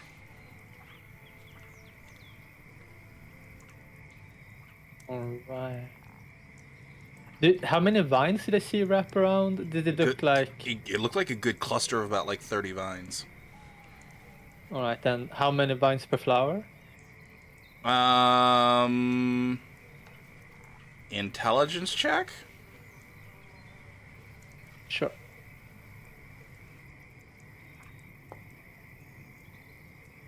Me too. There's a good like 15 branches of roots on each of the flowers. All right, so at least 2 flowers. Like, there's something weird about this whole place. That whole pond is infested with whatever this is. Right, I don't like that. Is that the same guy said the crocodile was in when they found it? Yes, that is the exact pond that your infected crocodile was sitting in. The other 2 crocodiles were sitting in ponds that are not too far from that one. But a quick investigation of those small ponds would show no signs of a geyser. All right, so it uses this pond to infest things. I think it's really dangerous to bathe in here. Yeah, let's not, because it really sounds like a stupid idea to begin with. Yeah, should we take out the? Should we go? Can I find a wood piece or something that I can write on or something somewhere? Looking, there's like some errant, like long knocked over trees that have mostly rotted. That you could quickly pick up, like a patch of bark from, or what's left of a log from, and write on. All right, I would do that, and then I would with like pink letters or something, because you can see that my feather pencil appears in her hand, and it seems to create colorful ink that she's like spreading around in letters over it. And then she will write dangerous pond, infected plants. Okay. And a parasitic plant, she actually writes. And then she puts that down, well, close by the pond, without touching the pond. Sure, without breaking the surface of the water. Gotcha. All right. All right. There's, just as the sun is like beginning to peak the horizon, there's a thick mist that has begun to permeate from deeper in the marsh in you guys' direction. Right, let's pack tent and get going. Oh, all right. She starts packing down her tent, and she actually you have the invisibility on still, right? Probably. No, she actually has. She will actually use her constructs are helping her packing things, and she's packing it down inside the box thing, the tent, basically. Okay. Fantastic. All right. And that is where we're going to take a break. We will be right back with more 4th Age of Katalia. See you soon.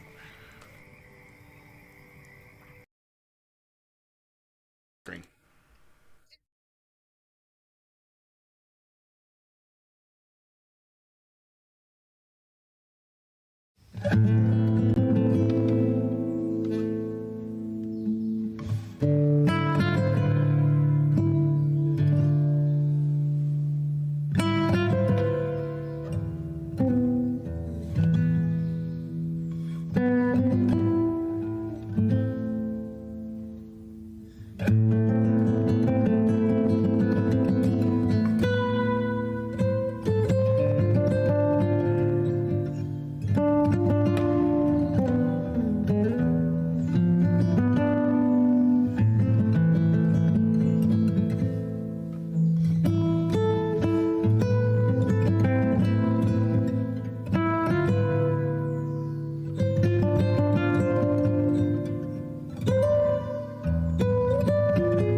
ladies and gentlemen, and welcome back.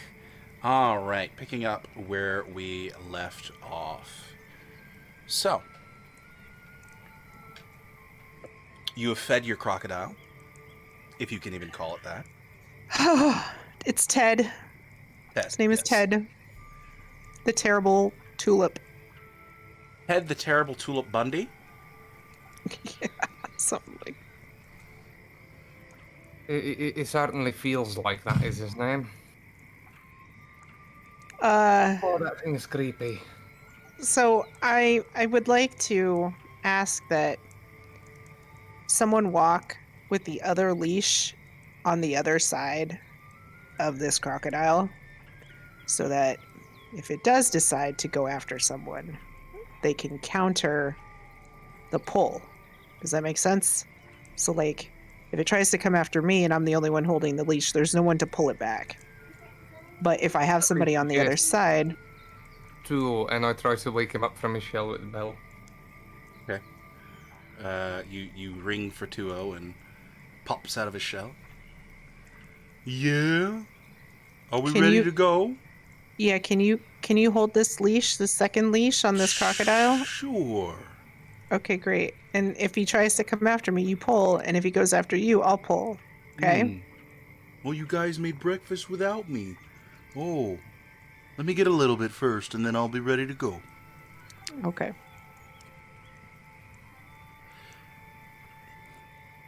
Scary creature. Wasn't really thinking of breakfast yet. As your third stomach begins to rumble. No, I'm kidding.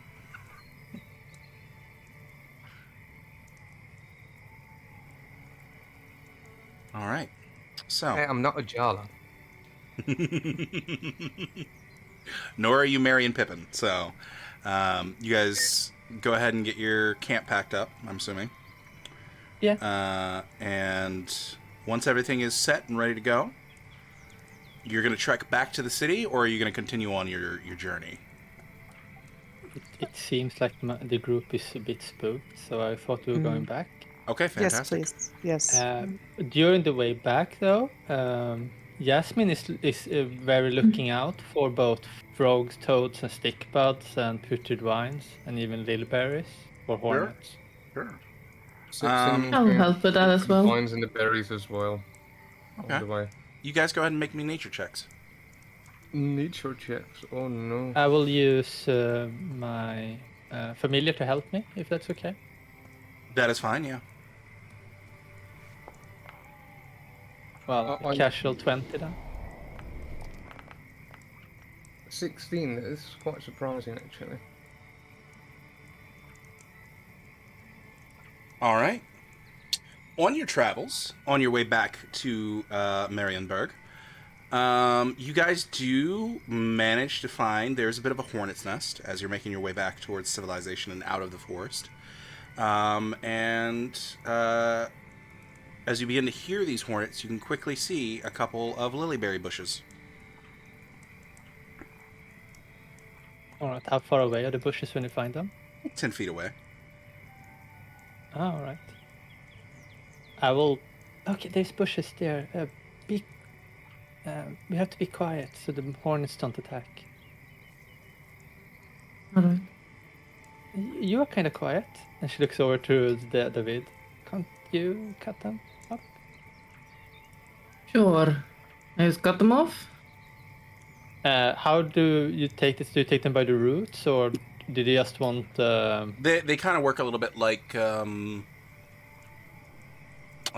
blackberries or blueberries. Yeah, so it was a bush hold, basically. So Excellent that's blessing on the vid. I basically cut off some branches with some berries on them. Should be enough, right? Mm-hmm. Should be. Yeah, I say that. I just cut off some branches. We get like 20-40 berries or something. Alright. All right, make me a stealth Pull check. out the dagger and try to move.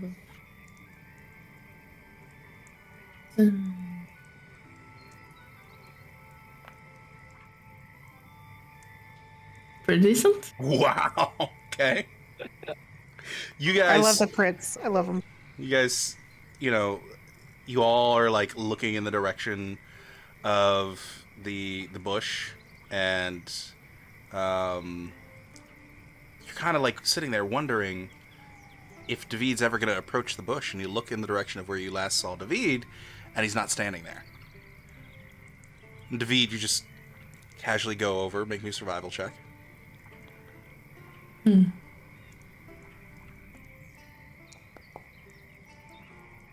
Okay. Oh. Yeah.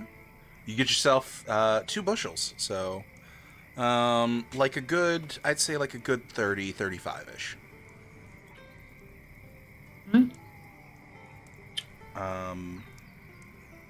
And just as you guys register the fact that David isn't there, David, like, comes from behind another tree, like 10 feet off, and is holding two bushels of berries. Oh, that. What are you all that- staring at? Well, good job. She like takes a look, trying to determine which bush she took it from, but she doesn't spend so much time thinking on it. All right, let's pack it down here, and she has a pouch. And Is make sure enough? they don't cut yourself. Yeah, that's gonna be enough. They're very poisonous, so don't lick your fingers afterwards. Didn't think of saying that. Okay.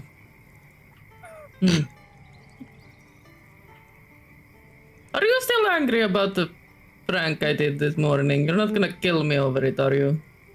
No, I'm over it. That was not. I thought you heard that they were poisonous. I was just reminding. Don't eat them.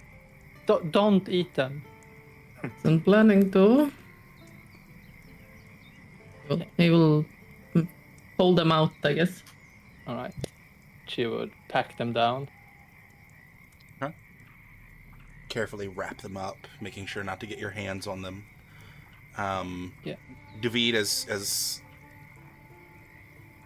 Jasmine takes the bushels from you, you notice there's like this very thin, greasy, oily film that's like left behind on your hands.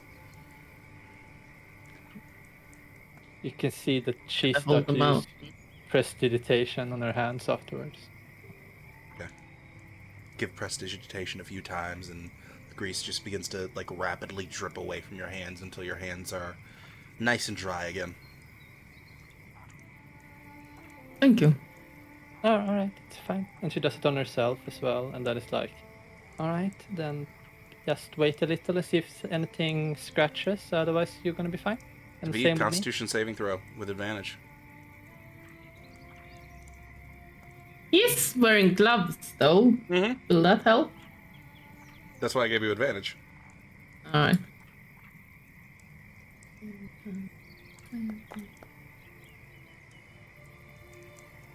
Yeah. It's like a little tingling sensation, like at the wrists. But other than that, yeah, you're fine. Right.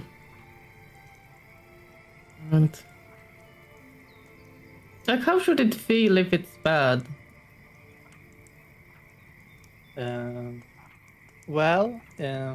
It should probably start hurting. You should probably feel your throat also getting some like feeling strange, and you should be able to see that everything becomes a little dizzy. Otherwise, it's fine probably. She says, continuing like normal. Right. Just subconsciously things that clearing your happen. throat every few feet. Yeah. Start thinking extra much and like, my Yeah, yeah. throat is a little bit weird.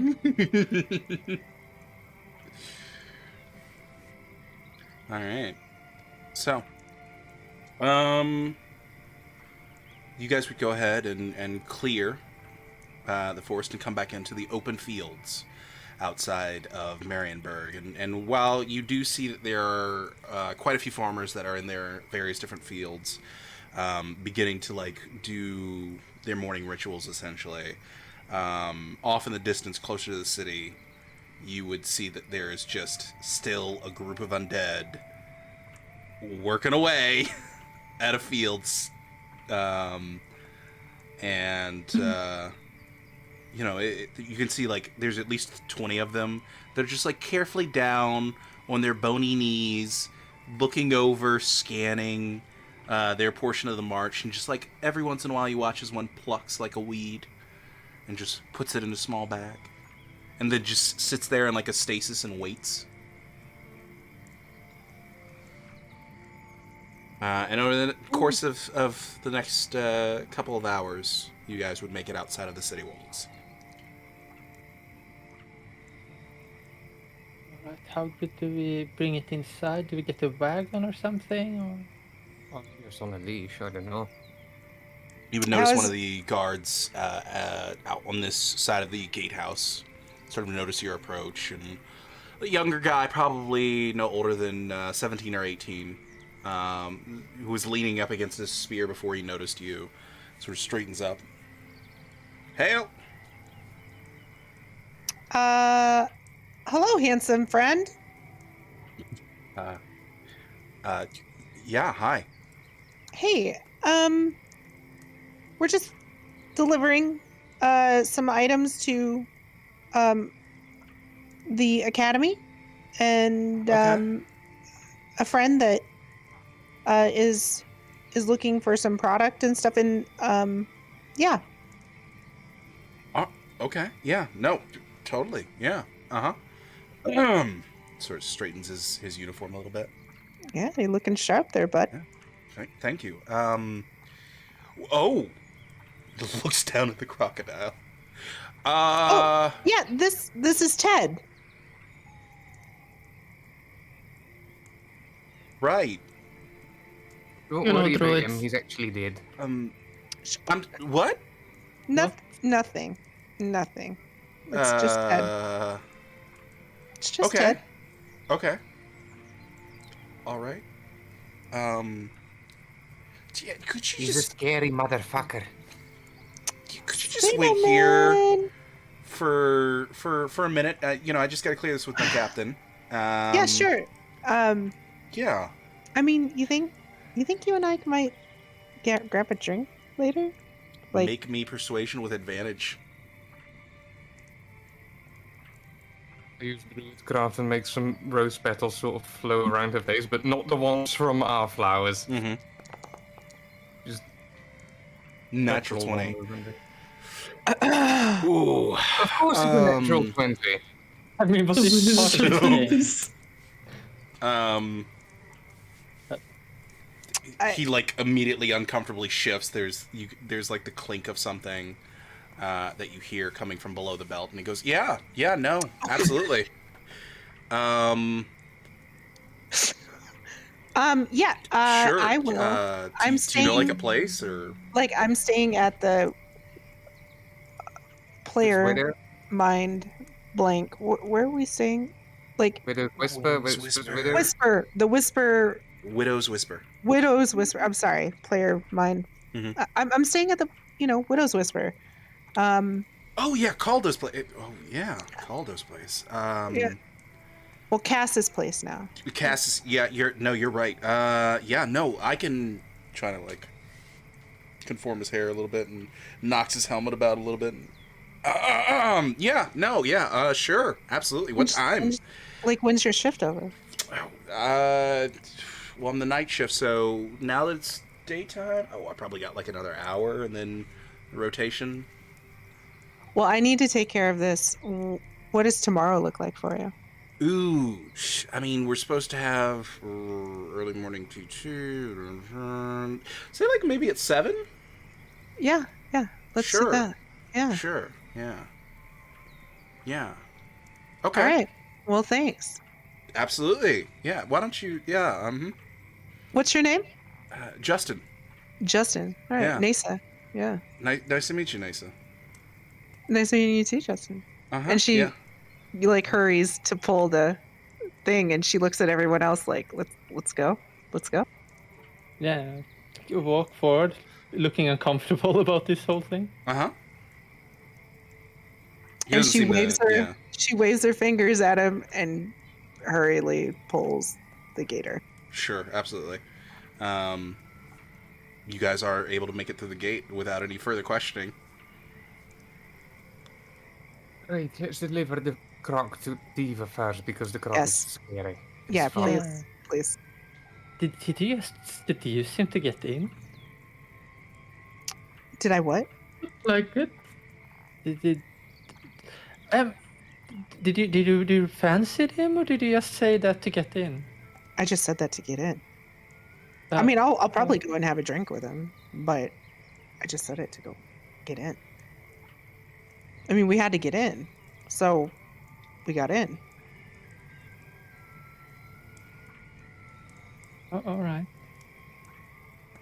It worked, didn't it? So, don't see the Where are problem. we going to? You notice people are giving you a wide berth as you are making your way through the various streets. I'm assuming you guys are headed towards the marketplace. Yeah, Mhm. Tivo. So yeah, about a good hour and a half walk.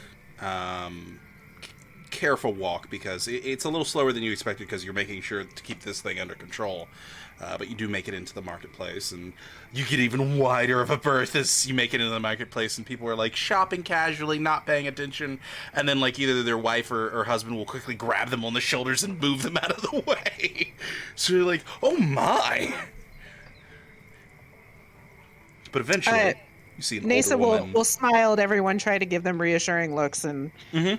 you know, Yeah, David will try to do the same. and be like, it's not anything to worry about. Of course, like we're just Absolutely. And just tries to It's float ahead same. and be, stand aside, people!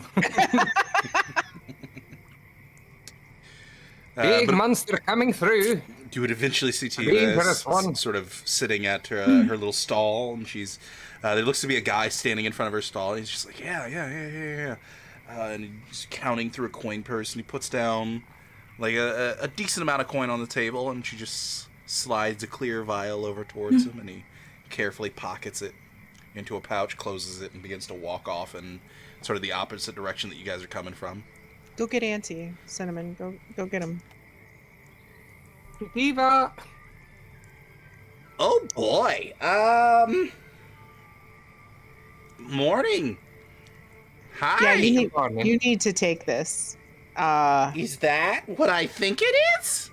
Yeah, It certainly is, and it's scary as fuck. I'd be really careful with that. Fantastic. Okay. Well, and you're alive on top of that. That's great. Well, Yeah, technically, it's the parasitic host on it, so Oh! it's not really alive So anymore. it I is think. parasitic. Unfortunate. I was hoping for symbiotic. All right. Okay. Well, luckily I packed a kit. Not one this big though. it's got 2 extra blooms, Auntie. So 2 extra blooms. Yeah, no, absolutely. I can see that. Okay, give me a minute. And she sort of stands up, and first time you see Tiva stand up, she like is a good 8 feet tall, Uh, even with a hunch. Okay, let's do this. She goes behind her stall, and you watch as she lifts the cover off of a large cage that she starts dragging over, and you hear this metal scraping across the stone as it starts to make its way over to you. Quickly, like, opens the front of it and goes, all right, get him on in there. Did you give him a name? This is Ted. Ted, it's nice to meet you. Nice to meet you indeed. Animal handling check. Oh God.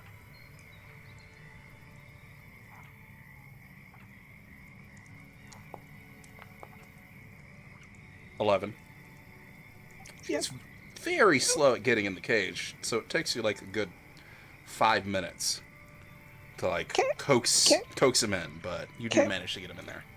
Okay. All right, very well. She closes it and locks it up, pushes it in with relative ease, despite the fact that that crocodile weighs a lot. Quickly puts a cover back over it, comes back to her seat and sits down, and there's this loud creak as she does. So it pulls herself closer, more so pulls her counter, her her small stall closer to herself, then actually pulling herself closer. All right, well, let me go ahead and get what. Oh boy, this is exciting. All right, well, she puts down one sack and then reaches underneath, puts down another sack, and all right, that's the gold. And also, yeah, I believe it was some health potions. You wanted a greater, and she goes into a small chest and pulls one out and places it onto the counter. And then you wanted some regular ones, right? And she starts pulling out these small vials and places those down. All right, and then we wanted the enlarge potions as well, and goes ahead and pulls those out and puts those down. All right, and did we want the reduce potion? Yeah, I mean, yeah. Okay. Puts one on the counter. All right. Well, I think that's everything, kids. Well, it's also the spells. Right. Yes. Which one were you looking for, sweetie? All right. How many did she have before? Because she said Three. that I would. So 3 level 2s up to level 2. Correct. Up to level 2. You could decide which spells. It was just up to level 2. All right. Do you want to list now, or I can go through them if you want? It's up to you if you have something prepared and can just quickly send it to me. If not, we'll just say they're scrolls, and you can message me later. I wanted some things that I have. Well, something that I think I need. I wanted invisibility, Okay. and I want something fun like Tasha's Mind Whip because I've never used that. That can All be right. fun. All right. And yeah, I will come back on the 3rd and send to you what that was. Okay. So yeah, she pushes over the 3 scrolls, and those 2 are included. Aaron, how much was the gold again? 200, I believe, for each plant. So 400 in total. Okay. We also had 2 extra plants. Yeah. Oh.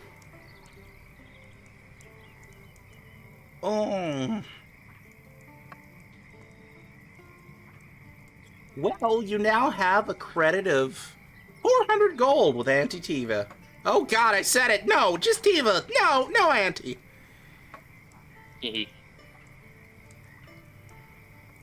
Okay, that's cool. I'll take a credit of 400 gold. So just to make sure, enlarge potion, reduce potion, 4 health potions, standard health potions. It's standard, correct? Standard. Okay. 1 greater. And 1 greater, and then the pseudo dragon shape change one. Yes, correct. Potion of the Trickster.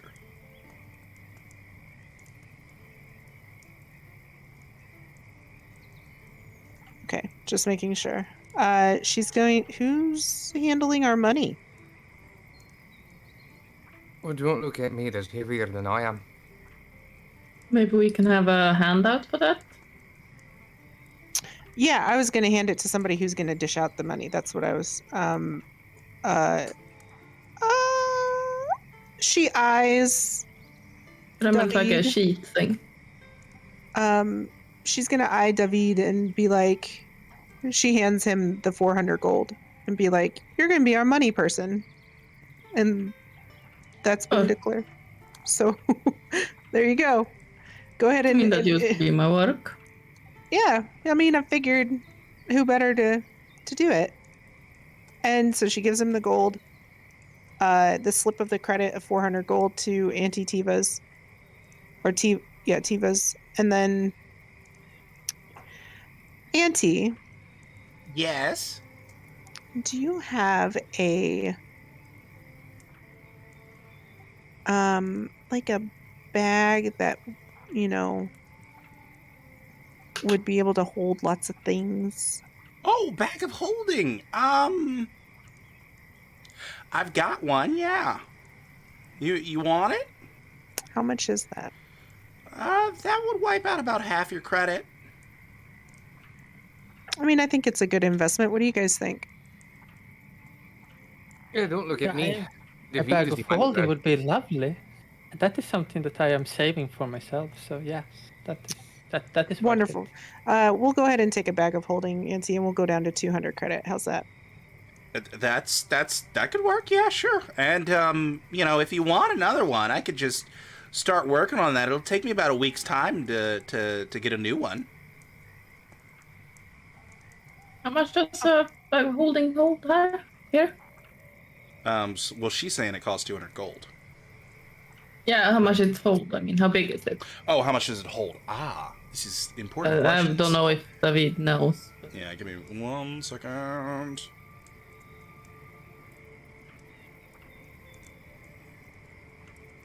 How much does a bag of holding hold? Bag can hold up to 500 pounds, not exceeding a volume of 64 cubic feet. The bag itself weighs 15 pounds, regardless of its contents. So a lot of stuff. Oh, that's a shit thing. Yeah. Yeah, this is not a small coin purse either. This is like a full-on book bag.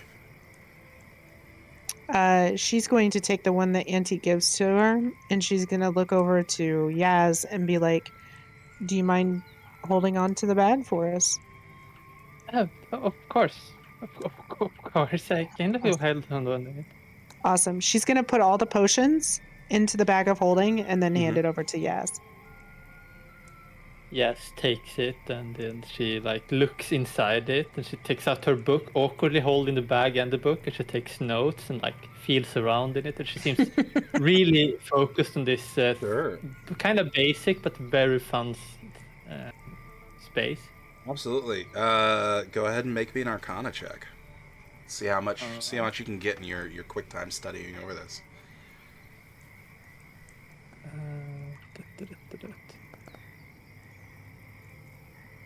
11. Okay, yeah. You're beginning to slowly grasp like the fundamentals. Not entirely positive how it exactly is created, but you know, you're starting to get an idea. Yeah. She's going to be look. She's not going to talk anything for a couple of hours probably. She's just looking inside the bag and doing stuff. Okay. Unless someone asks her something. Was it 400 gold we got? Yes, ma'am. 200 of credit is gone. Correct, and 200 credit. Can I maybe create an actor to have like a treasury? I put one in journal entries, and I gave all players ownership over it. So, if you see that, All right. we'll say like party stuff or something along those lines. Journals, that is, rather than the X's.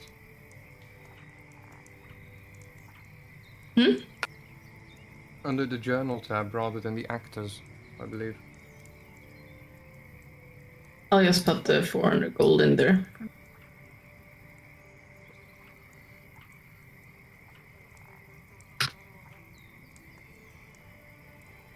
All right, sweet.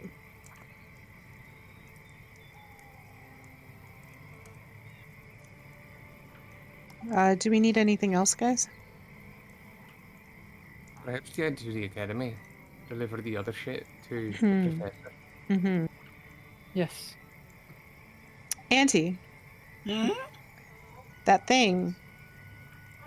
You need to be careful with that thing. Oh, okay. Well, maybe you'd like to tell me a bit more about it. She's gonna look at Yaz. All right, and she's gonna like look. She like puts down the bag for a moment, and she looks book. She changes some pages, and then she holds up a painting of it, as she has made a drawing of how it looks when it opened up with all the tentacles and so on. Ooh, that's neat. This is its feeding habit. It has roots on the bottom of the body that is probably trying to connect to the ground at some point. For nourishment. And that's like the eyes don't have any input, but the tendril seems to have even a 60 feet sensory effect. So that's how it does. It is seemingly pretending to be extremely docile, but if it sees a prey, especially if it smells blood, it seems to attack very fast. Keeping it muzzled and not exposing it to blood is probably positive without it reacting. We don't know how much it needs to eat, but it seems to get faster the more it eats. Okay. Interesting. Probably go buy a couple sheep later today.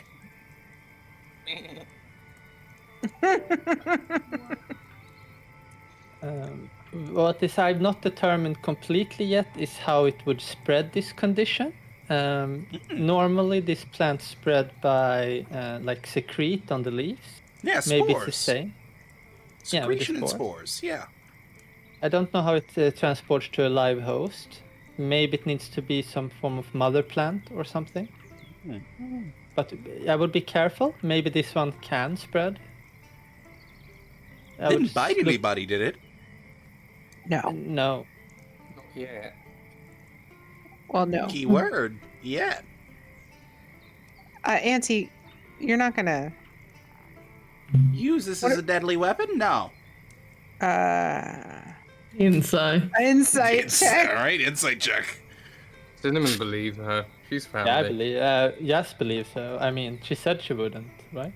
9. Okay. David. Oh boy. What did you just hand this old woman?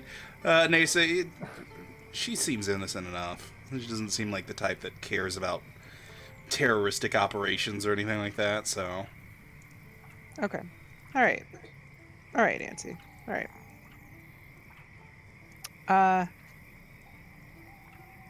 Yeah, just be careful with it. We put a muzzle on it, and it's made of leather. I would probably get something stronger.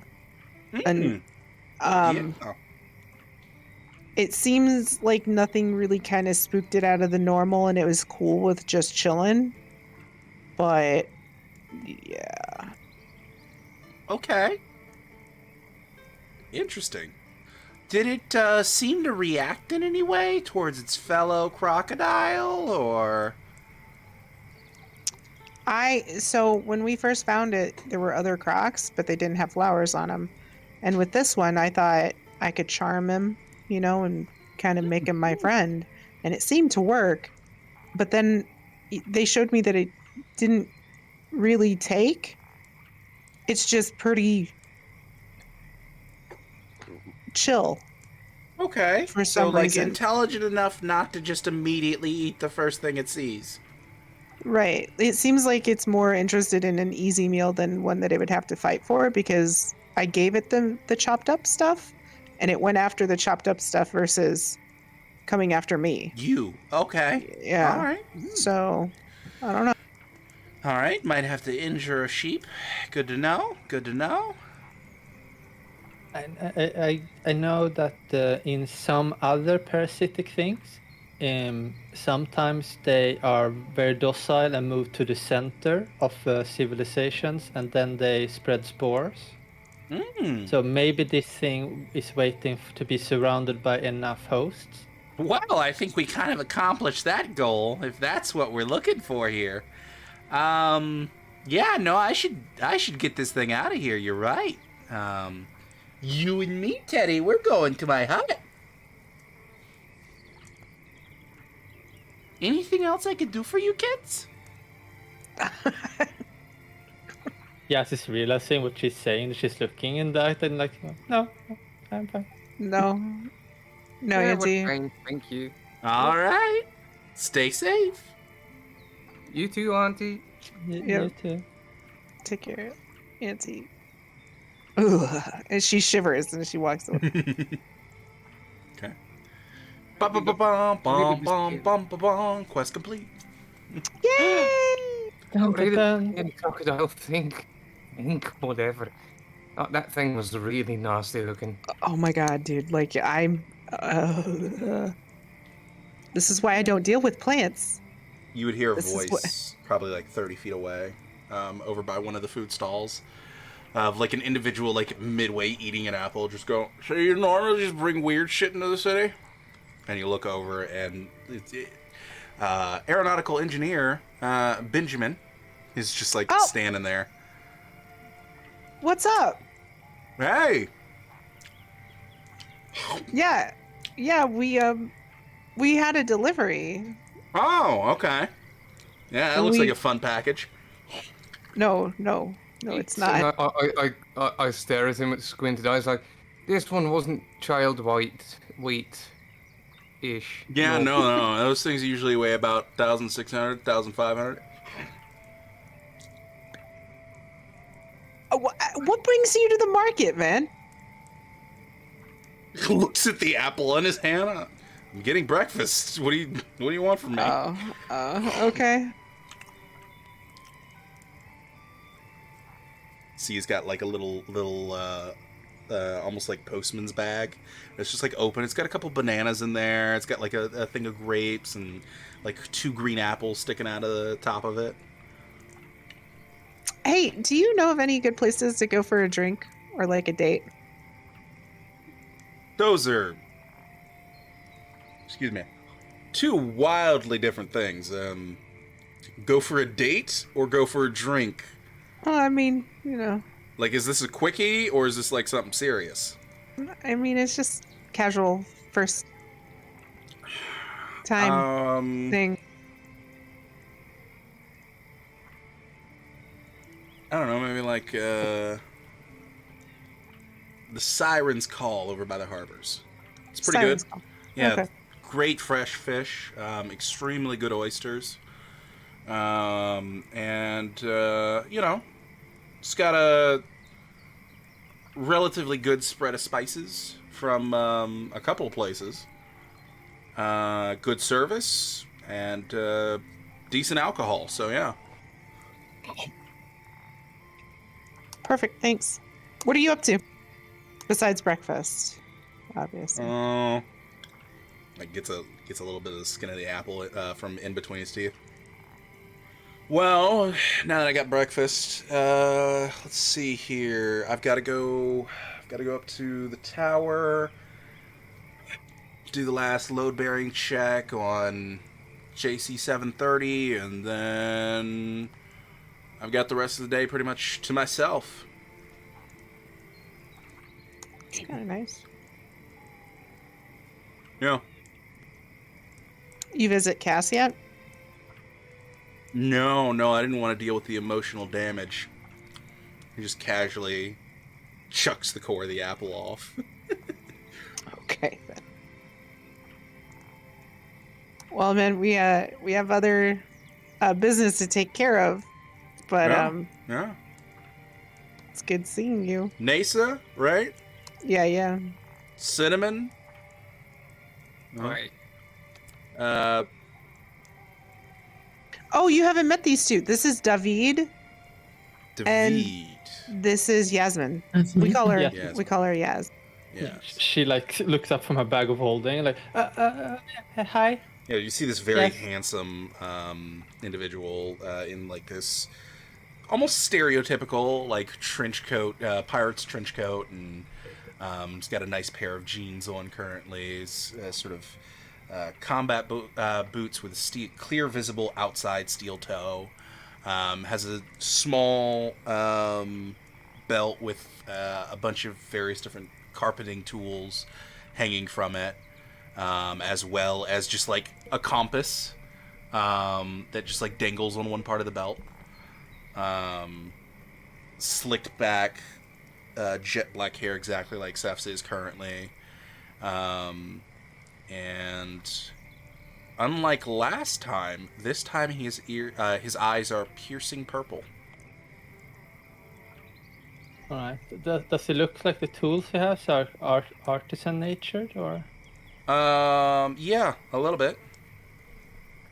And they Oh. clearly seem like heavy use. Like some of them are clearly like worn with age, and some have clearly been like resharpened. The only thing that's pristine is the compass itself. Does he look like money? Upper middle class, Does he look like money or does he look like he has money? both. Does he look like he has money? I get what you mean. So, yeah. That's. Oh, so are you a mechanic or engineer? Aeronautical engineer, actually. Oh. That's cool. Yeah. It's good running into you kids, though. You know. Wait, What? Yeah. weren't your eyes like a different color? Oh, yeah. No, that's a thing. I like to change it up every day. Change it up. Sure. Why keep it the same? I can change small things about myself every once in a blue moon. What kind of magic are you using? Are you a spellcaster as well? Oh, it's not really something that it's an innate thing. I think in the wizarding circles they call it like alter self. Mm. Yeah, it's Right, a thing I was like born with. Born with? Yeah. He looks like a human, right? He straight up looks like a human. Yeah. What kind of descent do you have?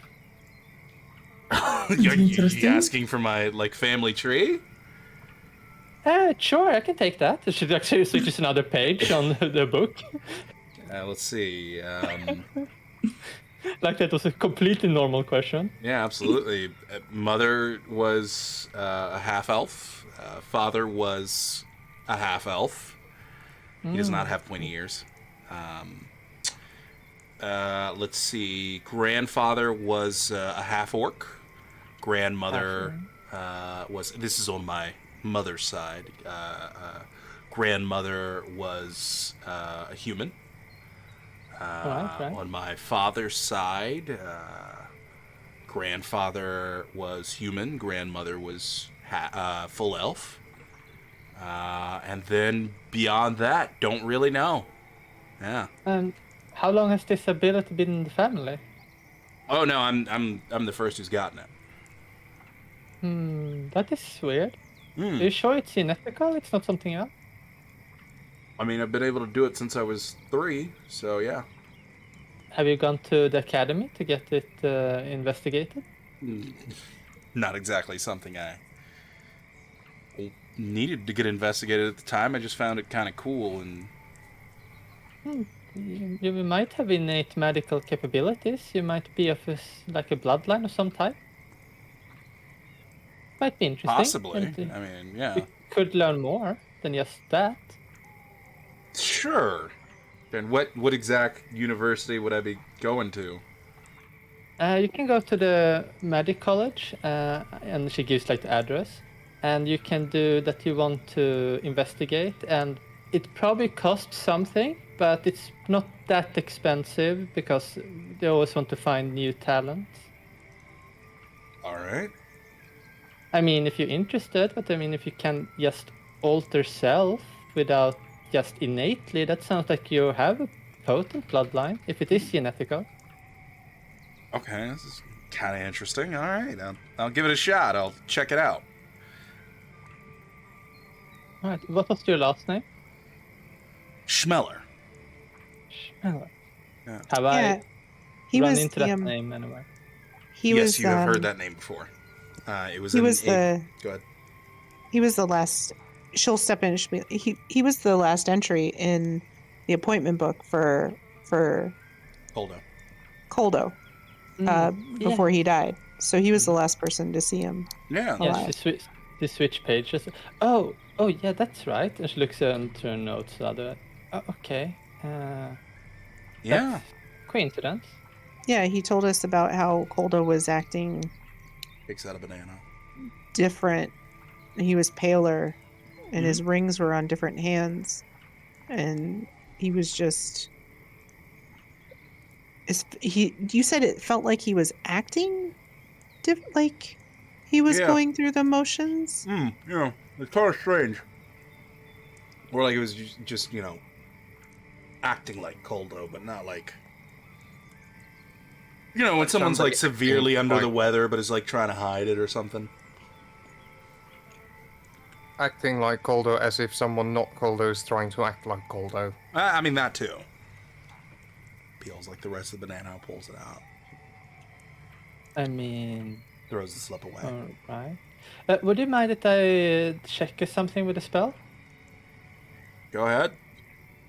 and she uses her daily use of making a ritual into normal casts, and she casts Detect Magic to sense what magic effects he's under. What Yeah, you schools get a faint sense of magic from him. Hold on. I believe alter snow. I believe that's transmutation, but I could be wrong. If it alters self, it's transmutation. Yeah. So yeah, you would get a faint sense of magic from him, and it would be the transmutation school. All right. All right. How often can you change? Is it on demand? I can do like minor, like very very minor changes, like eye color or length of fingers or like thickness of fingers, maybe like All right. 10 times a day. But if I want to make any major changes, only like twice a day. All right. If it's not too much to ask, would you mind dropping all of it so I can see your natural state? If I Oh see yeah, any sure, also? sure. And you see him like concentrate for a second, and then you would watch as his eyes shift slightly, and his eyes actually become a little bit clear. Like they're a little bit more vibrant, and he has like this piercing brown eyes, and his hair goes from jet black to like this dark brown. All right. Does the magic aura drop, or does it keep Yes, the being magic there? aura does drop. How long have you known the victim? Me and Caldo go back 10 years. Okay. Yeah.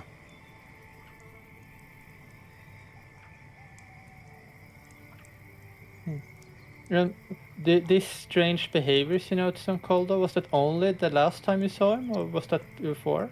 It's just over the course of that day, really. Yeah, no, he's perfectly normal the day before that, and then there was about a week of time that I didn't see him, and yeah, it's normal back then too. Alright, so it was only that day. How long was your meeting with him? 20 minutes. She's gonna lean into Cass or to Yaz, and she's gonna say, "You remember that guy that tried to kill Cinnamon? Hmm? His eyes moved and stuff like that, like those chameleon things out of like the legends. Yeah. I wonder if they can change shape, like altogether. You know how like some lizards can change colors to match their environment? Wonder if they can change altogether. That was my next thing. That is probably plausible. I mean, he can use magic, and otherwise if he can't do it naturally. All right.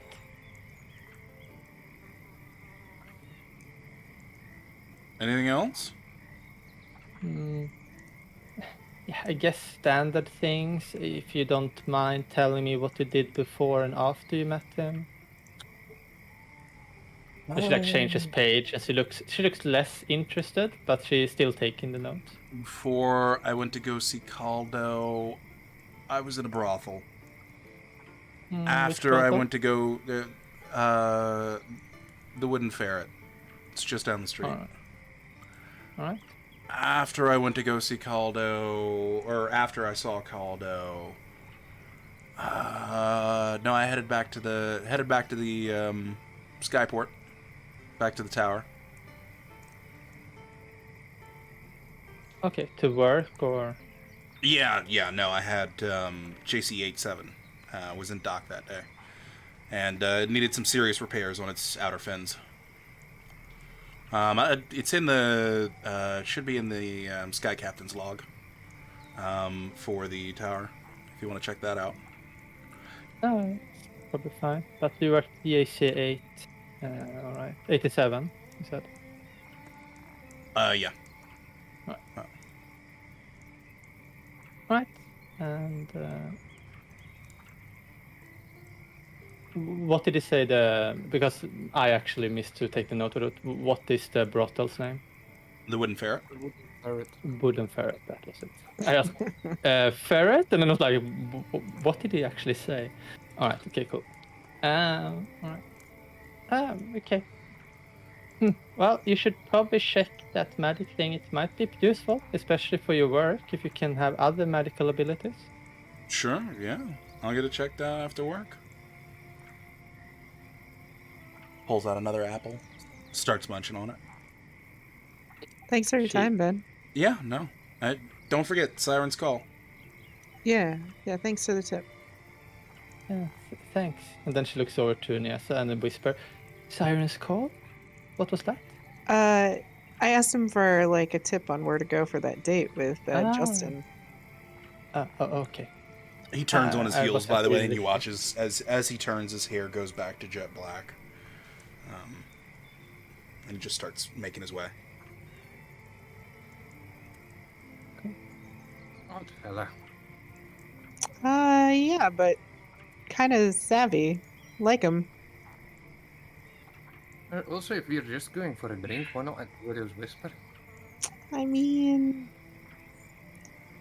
yeah, that was also a thought. I mean, I guess I could do it there too. Keep it close to you guys, and if anything happened, like that'd be all right. I mean, it's just a drink. She like clarifies this like with a very straight face. It's just a drink. Like again, just needed to get through the gate. That's all. Fair enough.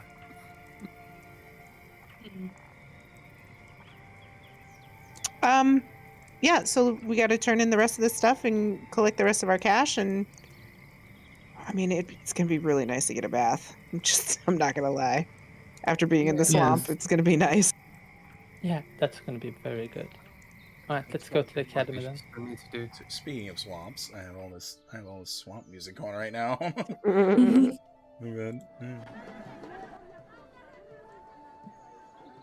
we go.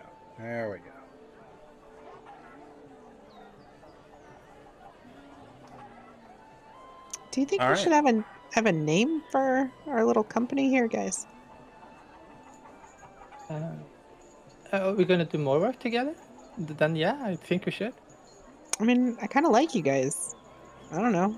You guys are Possibility of that, of course, but I would really have to think on that. okay. I've got to get to my shift at the Widow's Whisper. Oh, right. Tuo makes his way, and Fell kind of follows after. Yeah. We will make sure to get your cut of the money and so on for your bail. Thank you. In the distance. Yep. Right, let's bring the other staff to the academy, to the necromantic doctor, or professor, or whatever he is. Yeah. The techno-necromancer from Alpha Centauri. No, wait, that's a completely different story. Sorry. Making your way back to the academy. You would eventually get yourself to the reception desk as you're greeted by three lovely ladies. Only one of them would acknowledge you, of course. As she looks up. Oh, hello, Jasmine. How Hello. are you? I am fine. We just got back from a trip and we actually have some goods for Axiom. Oh, okay. Axiom did mention that he had some people out gathering some materials for him. Okay. Could you just sign in real quick? I'll get you guys your passes. Jasmine, you're fine. You've got yours. And she brings out the sign-in book. Guys, go ahead and sign. Get your little illusionary badges. Yes. All right, you're free to go in. All right. Thank you. Make your you. way across campus and Any conversation before you reach Axiom's classroom? So should I keep one of the flowers and try to breed them, or I don't Yes, want make more okay. any. studies? I don't want anything with those flowers. I hate plants, and I know that's very anti-druidish, guys. I'm fully aware. However, what I just saw this plant do, Yeah, I've got to be honest as well. I don't like these plants. Isn't they seem really fucking dangerous? Oh, Not should we very sell dangerous. them all then, maybe? Do you think you could manage it? I don't know. I haven't actually done studies with it. That's why I want to study. I think it can be useful information to know, and if I have it properly contained, it should be able to spread. But I mean, it is definitely not a normal flower, so I can't promise anything. It seemed like it could be quite an investment opportunity. I think so as well, and I can maybe find other. It can definitely support the financial my other projects, and it's probably less dangerous than what I do at home anyway. Right, That remind worries me not me. to go home with you. I don't have any scary plants that eat people, but I mean I make experiments or so on at home. if you think you, I mean, if you want to keep one and study it, that's fine. I'm not. It makes me nervous, and I feel like I'll mess up if I'm around it. So I will let you do your thing, as long as you're going to be okay. Yeah, all right. Then I will take one flower and I will see what I can do. If I think that something doesn't go as planned, I will just get rid of it. All right. In I'm Cinnamon's not planning head, to having a he felt large flash forward. meat-eating crocodile infested one in my home. Cinnamon's head there's like a flash forward to Marienburg overrun by plant zombies. This is the first break zone, the breakout zone. Absolutely. Yeah. So This is scary. Umbrella City. Oh Yeah. God. Oh God. To Raccoonberg. All right. So, you make your way to the amphitheater. Sort of go to the third section, which is Professor Axiom's portion of the amphitheater. And as you get to the hallway that sort of leads towards the center of the amphitheater itself, you know that he has his office sort of in the middle of the hallway. And you can see that there are currently two individuals in Gambersons with a bit of Hallberg's chainmail over top. And they're both holding shields, and they have... One looks to have a falchion, the other looks to have a short sword on their belts. And they're just like standing in front of his office door. And that is not Eh? normal, I would presume. No, that's very not normal. Hello? They don't seem to pay you any attention. Do they look Is- like city guards? Is No. Axiom inside? Are they alive? Give me a medicine check, actually. Yeah. Well, I'm there. One of them looks over towards you, Jasmine, as you say, is Professor. You said is Professor Axiom in? Yeah. Okay. One of them looks over to you and says, "He's in a meeting."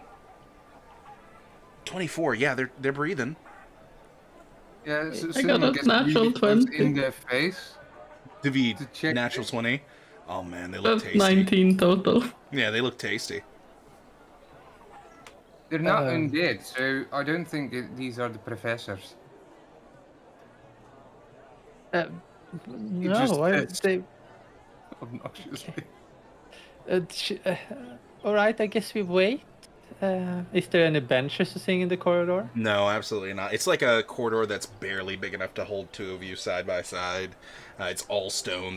There's only 3 doorways. One of them leads to the storage room, another his office, and the last one is just... You're not even sure what's in there because you've never been. A couple minutes go by. About 5. And eventually you would watch as the door swings open to his office, and there's the sound of clicking heels. And there's this woman who steps out. She is in this large, wide-brimmed hat that is canted to one side, jet black leather. She's in a full jet black, very skin-tight leather dress that reveals like a portion of underboob and a little bit of her midriff, and has these diamond cutouts that run along the sides of her legs and that go all the way down to her knees. And these long, obnoxiously long high heels. And she just casually has a very thin, long pipe in her left hand. And now she certainly reminds me of Vera from Stitch of Fate. Yes, that is the imagery I'm going for. Extremely long, platinum blonde hair that goes all the way down to her buttocks. Decent sized bust. Vibrant red lips on a rather pale skin tone, like almost a shade suspiciously pale, to emphasize that. And check. it's sure medicine check. This is gonna be from a distance, not unlike the guards. I have no fucking clue. You are very distracted in the moment. And she has these vibrant, bright red eyes. She just casually begins to walk out of the office in your direction. The two guards sort of take up as much as they can directly behind her, and they walk down the hall. Do I Can I recognize her? actually... David first. What was that? Can I actually also do a roll to see if I might know what she is? Sure, absolutely. Give me insight with advantage.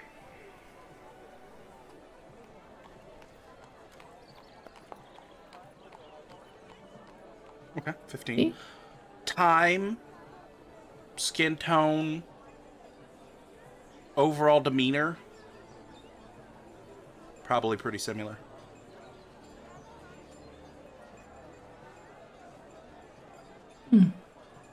Do I recognize her? Not at all. Actually, you know what, Jasmine? You can make me a history check at disadvantage.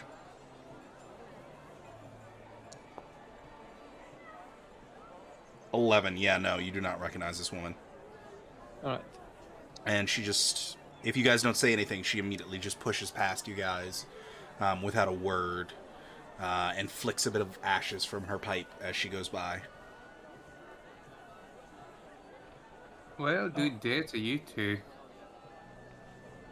And there's just the loud clacking of heels as she goes down the hall. I wonder who she is. I haven't seen her here before. Me either. Let's go see the professor. Alright. I knocked on the door, I guess. Okay. Who is it? Yasmin. Oh, yes, please come in. And she opens up and goes in. Hello. There you are. And you can see he's dressed normally. Does not look to be. He's not sweating heavily or looks to be exhausted or anything like that. He just looks normal, sitting behind his desk. He's got quite a few papers still strewn left and right on his desk that are just look like a random shuffle of just various different research papers. They look like student research papers, if anything. And you can see he's like in the middle of grading. How are you?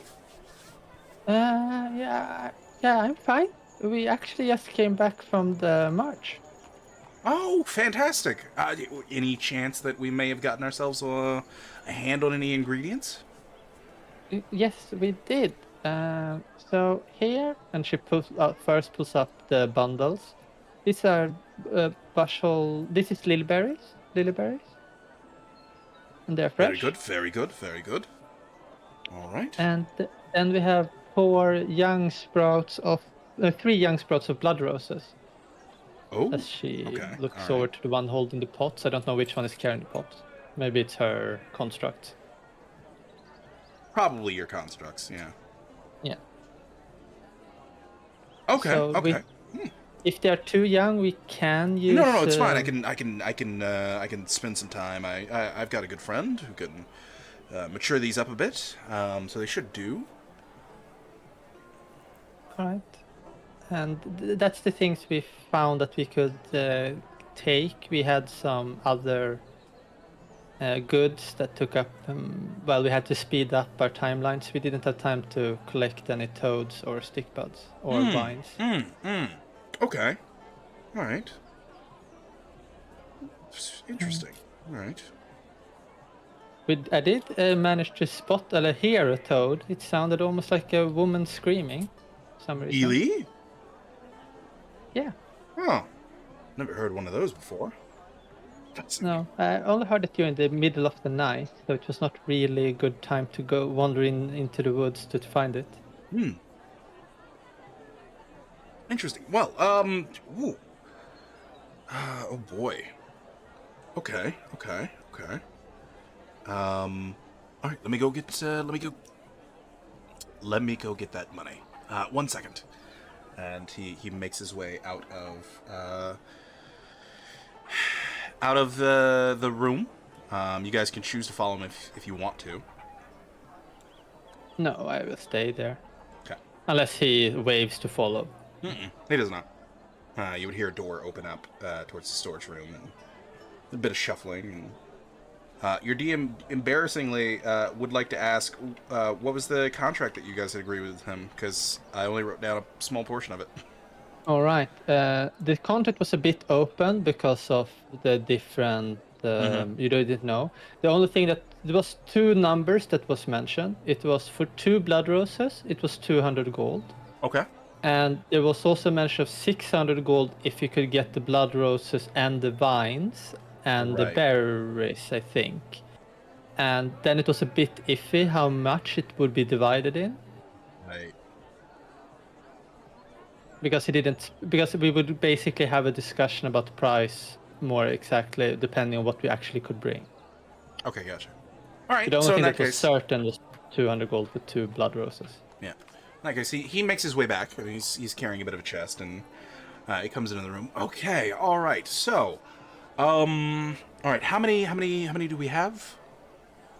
Well, I know you asked for 2, but if you want, we can offer 3 blood roses.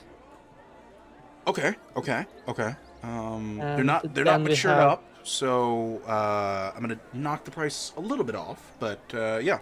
Okay. And snaps his fingers and one blooms into maturity. What are you casting? Druidcraft. Druidcraft. Go ahead and cast that. And let me see the descriptor for that. Instantly make a flower, blossom, seed pod open, or leaf bud blossom. Okay. Let's need to. Okay. Make me an Arcana check. You're asking me the worst possible thing for Mhm. Cinnamon. Arcana. I didn't cast with Arcana. 12. Okay. So, Cinnamon, you wave your hand towards one, and there's like this screeching, sucking, popping noise as one of them begins to extend, grow, and then slowly begins to blossom out.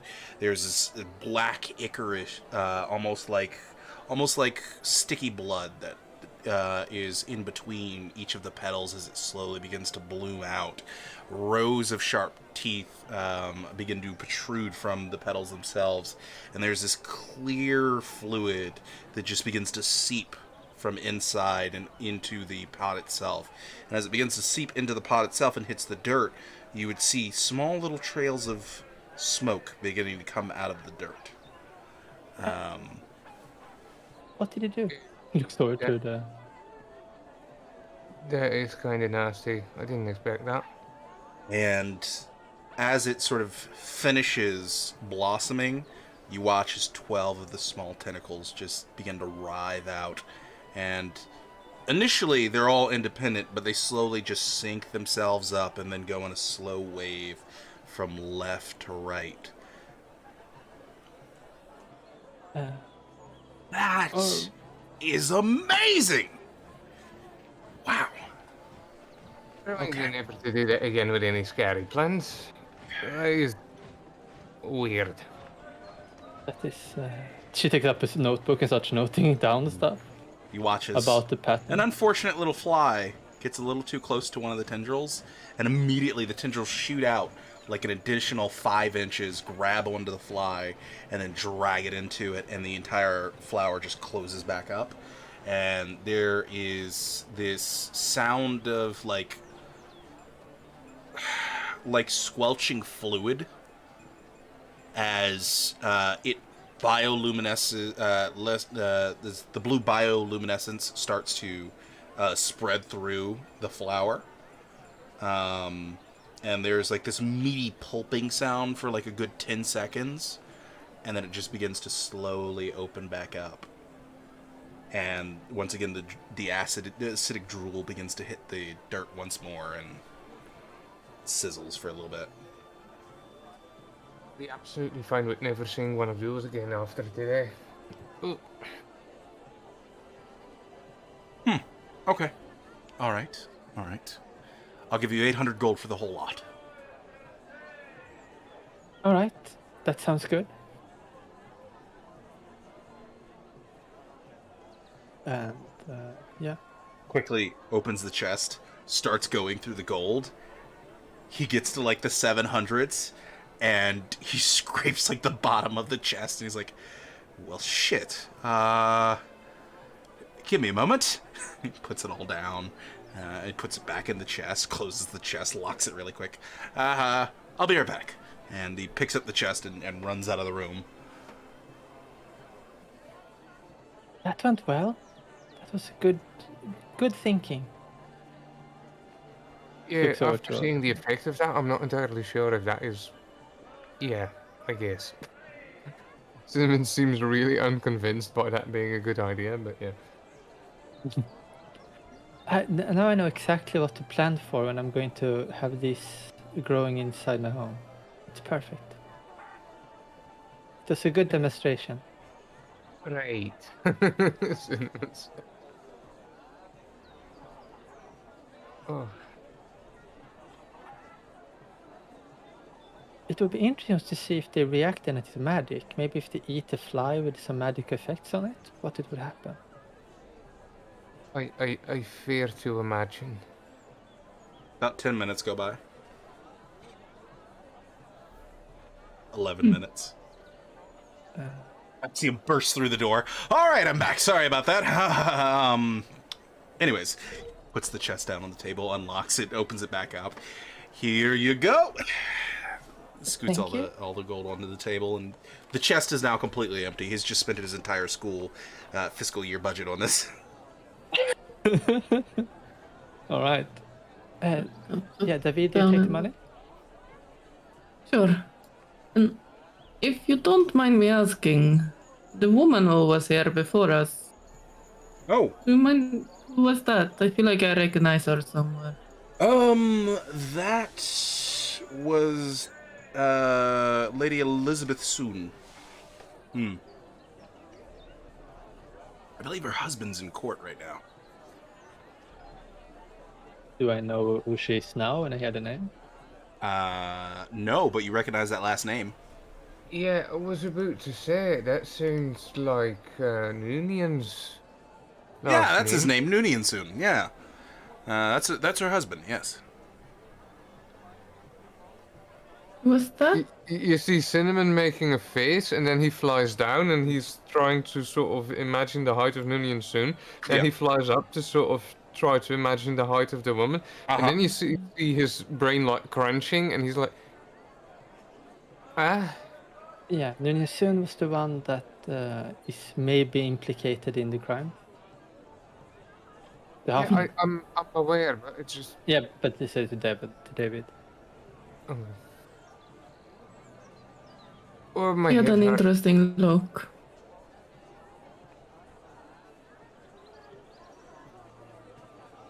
What exactly do you mean?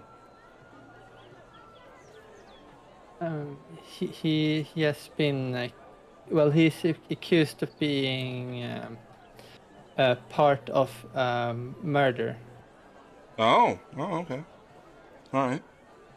Uh, I actually believe he's implicated. I don't believe he's actually the murderer, but I think he's somewhat involved. I don't know how though. Okay. All right. Well, that's who she was. Why was she here? Did she ask Oh, anything special? no, she's an old friend, and actually a former student, funnily enough. And she was coming by to see if Noonian had dropped by.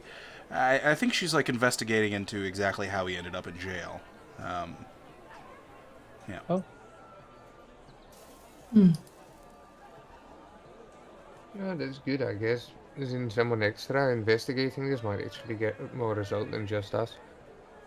Well, I'm sure she Regards. will. Yeah. yeah. I hope everything goes right and he has a fair trial. So I mean, even when evidence seems to point very clearly against him, he might be innocent. The court will find out. Hmm? Either way, none of my concern, anyways.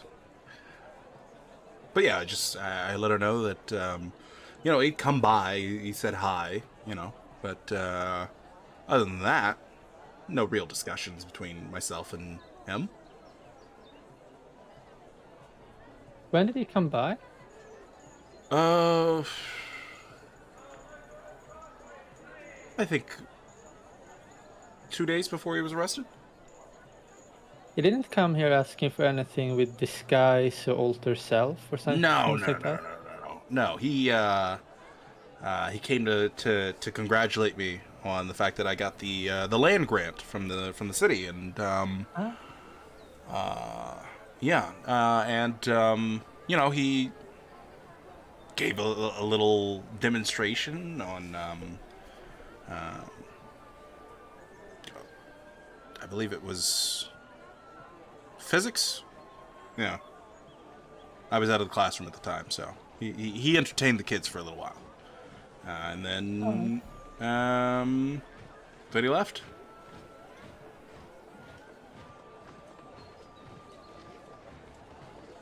All right. Oh well.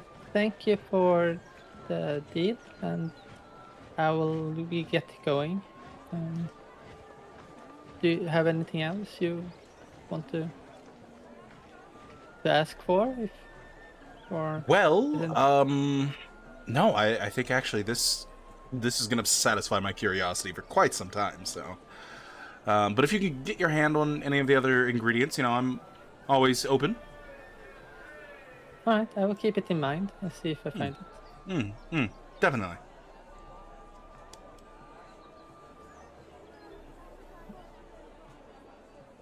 And she will make her way out unless any of the party members does something. She seems to be hesitant in general, like she always but she always does that, looks for confirmation from others, depending on what you all want to do. No. She would look agreeable to the next steps. Alright. David will open the door and hold it open. Here we go. Whoop. And she would walk out with the rest of the group. You guys make your way out of the amphitheater. Is there anywhere else you would like to go in the academy, or do you just leave?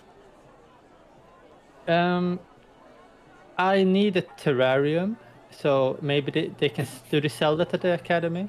I don't know if they have. I need a habitat No, for my I new. don't think they would there are those available for classes, but I don't think they would sell them on campus grounds. Alright. Then I guess she doesn't have anything special she wants from here. Not until we divide money, at least. Yeah. You guys make your way out. You keep your illusionary badges for, a while at least when you leave. How long did it keep last time? Like an extra 10 minutes after you left. All right, and we were here for longer this time, right? Mm-hmm.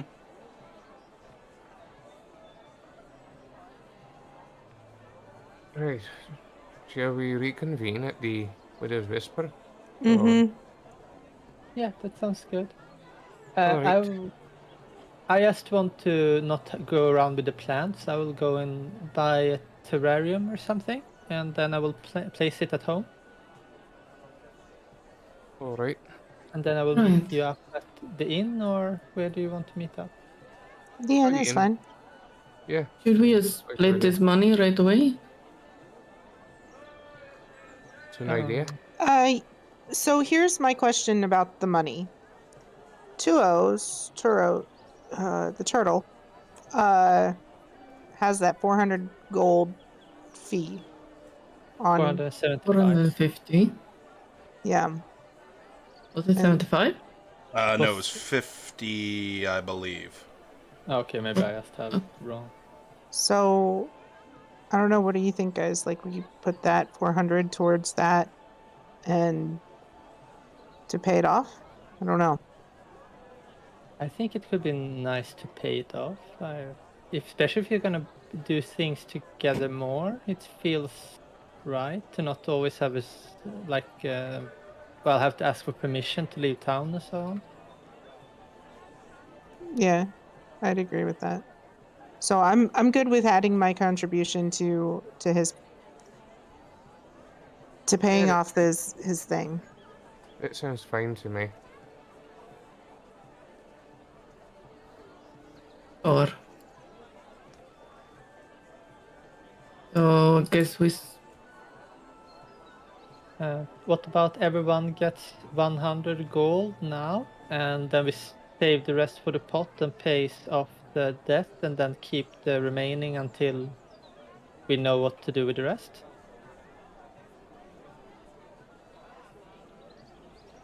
All right. Does Fine that by sound me. good? What are we doing with it? Or what was the suggestion? I'm sorry.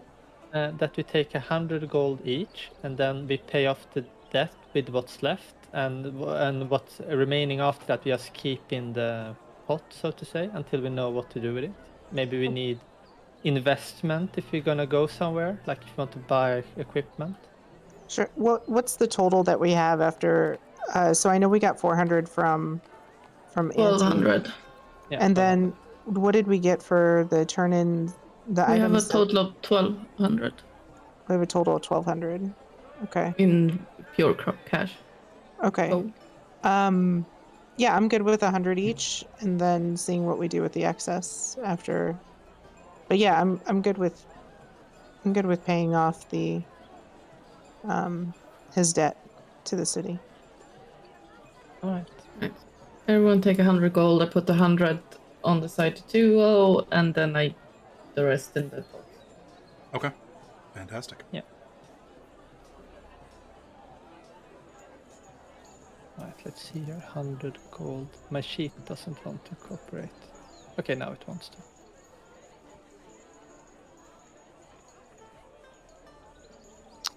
Did Aaron, we get all this in gold, by the way? It would probably be given to you from the professor in platinum to make it easier to carry. Right, so everyone take 10 platinum. Aaron, Yes. Discord. Okay. All right.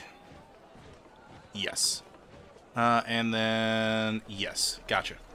All right. So with that, you guys go ahead and split up the gold. You've completed your second quest, and you guys are.